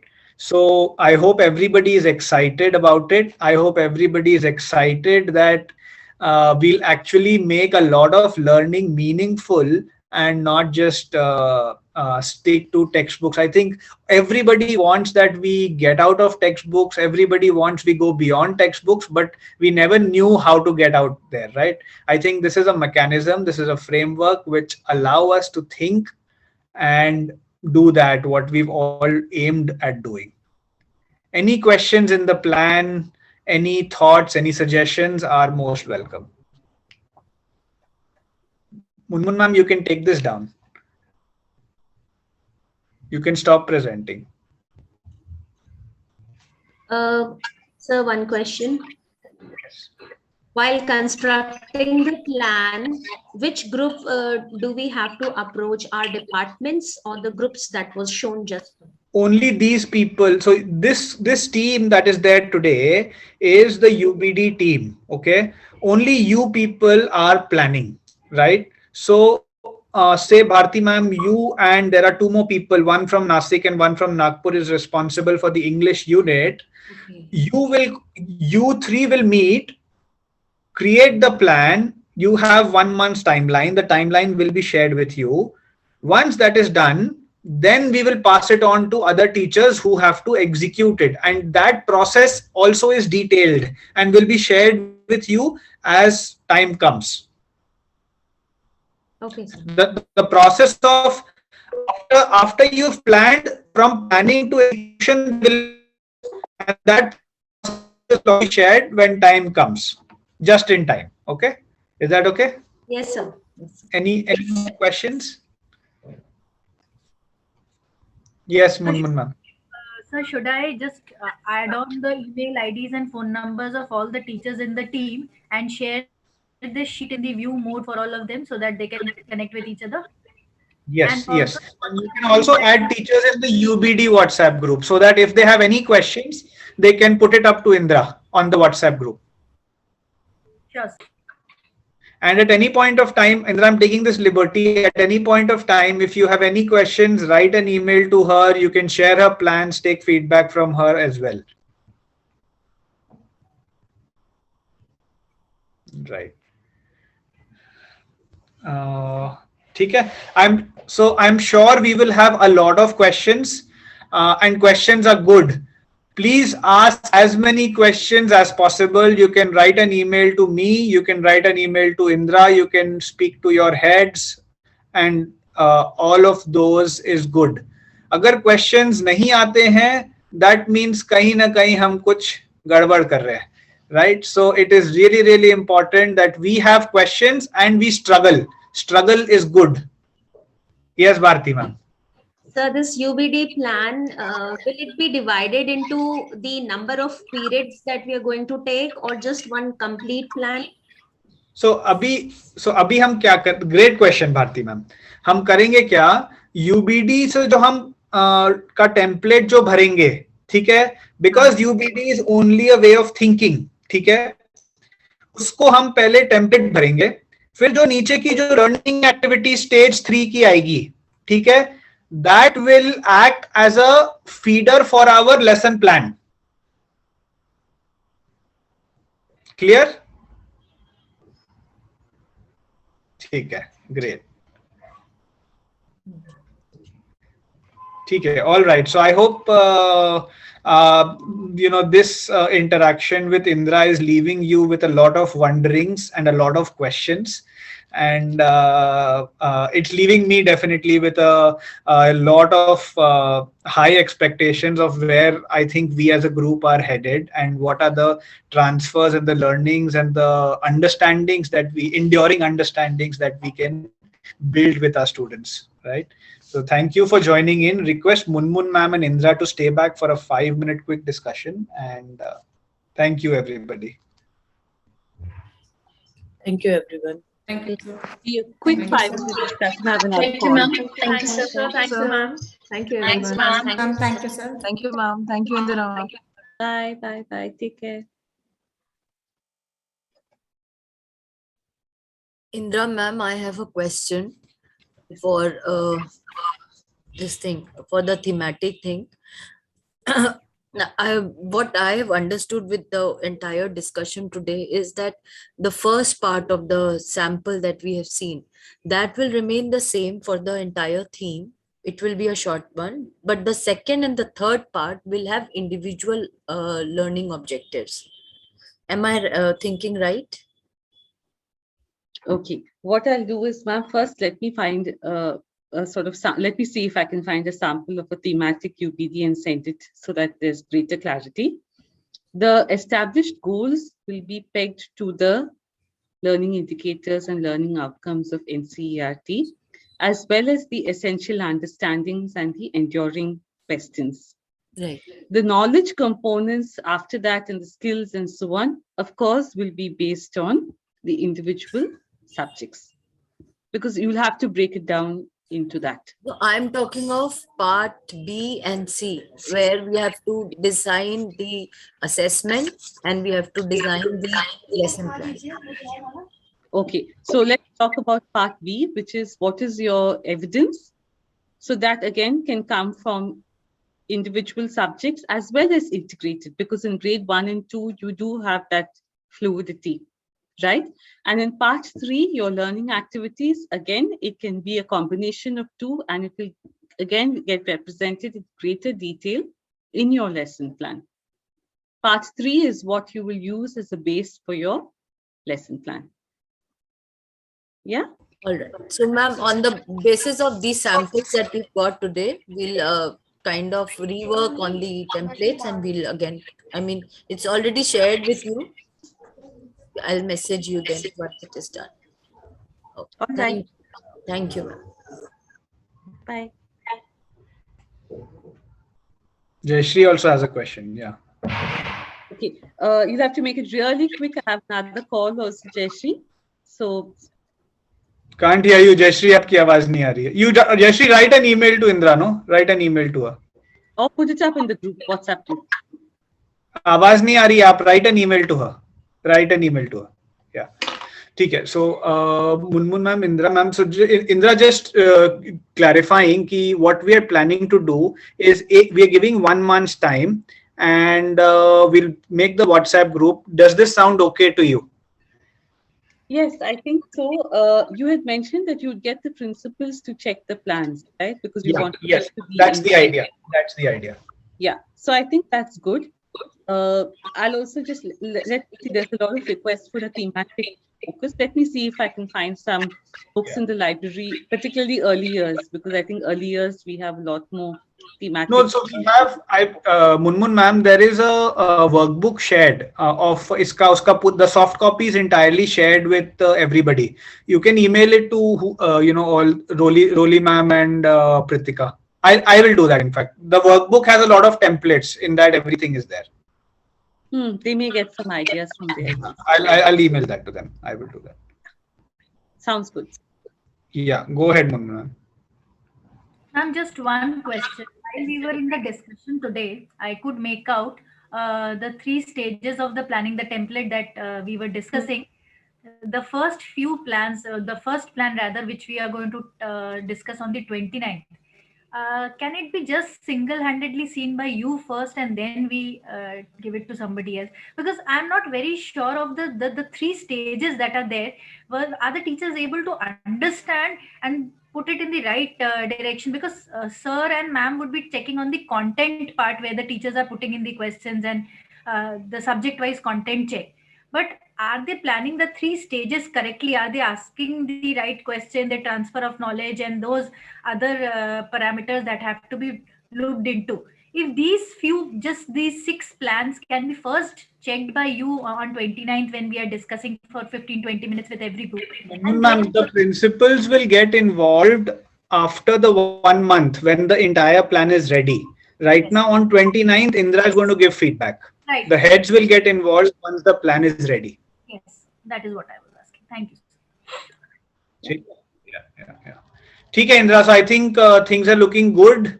I will, you'll hear up from us in the WhatsApp group, and I'll also write to you if I have any confusion. Thank you. Thank you. Bye. Have a good weekend. Bye. Munmun ma'am, just 1 minute before we close this. So what we can do is what I am thinking, let me know if you are on the same page, is on Monday, we schedule a meeting with individual teams. Coming Monday, sir? Yeah. And we share with them the calendar that we spoke about of the deadlines. So the calendar will only be for this month, 1 full month when they are sharing this plan, or the entire year calendar you want? At least 3 महीने का calendar हम लोग बना ले उसको. मैंने आपको जो points दिए हैं ना, उसको ध्यान में रख के एक rough calendar बना लें. We discuss it out and then we share it with them. Sure. ठीक है. Once we make that calendar, then we do meetings with individual teams. We give them the framework, and then they can start working on it. Because if we do it on Monday only, then they get 4-5 days to work on it, right? Sir, Monday what time? I am okay anytime. Because their classes will give over by 1:55, and we will meet all 3 schools together. हाँ. अच्छा, अरे Monday तो मेरा problem है.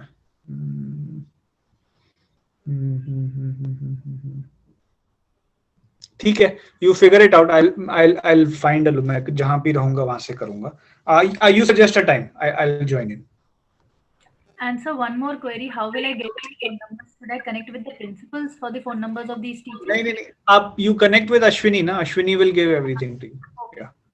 Got it. Or just make Ashwini the admin. Don't just make Ashwini the admin. She will add every. So जहाँ आपको ये clerical वाला जो load है ना, you pass it to Ashwini. She'll do all of that. अच्छा, ठीक है. I'll share the calendar. I'll try to share the calendar by the evening today. आप एक बार देख लीजिएगा, then we can. अगर आपके पास समय हो तो हम लोग कल 5 मिनट डिस्कशन कर सकते हैं उसके ऊपर, so that परसों हम उसको फिर टीचर्स के साथ कर लेंगे. Sure sir, 100%. ठीक है. और कोई आपको क्लैरिटी है कि where it is going? So थोड़ा समझ में आ रहा है आज थोड़ा समझ में आ रहा है. ठीक है. And एक और चीज I was thinking that we initiate a reading club for the UBD book. तो जो उसमें पार्ट लेना चाहे, and then we read maybe 10 pages a week sort of a thing, such that उसको साथ में जब रीडिंग करेंगे तो एक आध मानो साल भर भी लगता है बुक कंप्लीट होने में, तो साल भर के बाद सबकी अंडरस्टैंडिंग बेटर हो जाएगी. For this team only sir? जो भी मतलब anybody who's interested. लेकिन बाकियों को तो UBD का कुछ बेसिक मिला नहीं, यही बेसिक शुरू से पढ़ रहा है ना. You reading the book from the beginning, so it's like a book. So should I ask Ashwini? Yeah, you can ask Ashwini to initiate that. But I would say that अभी जो book flix की book चल रही है वो coming week में खत्म करते हैं. उसके बाद नेक्स्ट बुक फ्लिक्स हम जब चालू करेंगे तब ये चालू करेंगे. Right. That means the month of Feb. हाँ, approximately month of Feb. Right sir. ठीक है, चलिए. Okay. Thank you. Bye. Bye sir.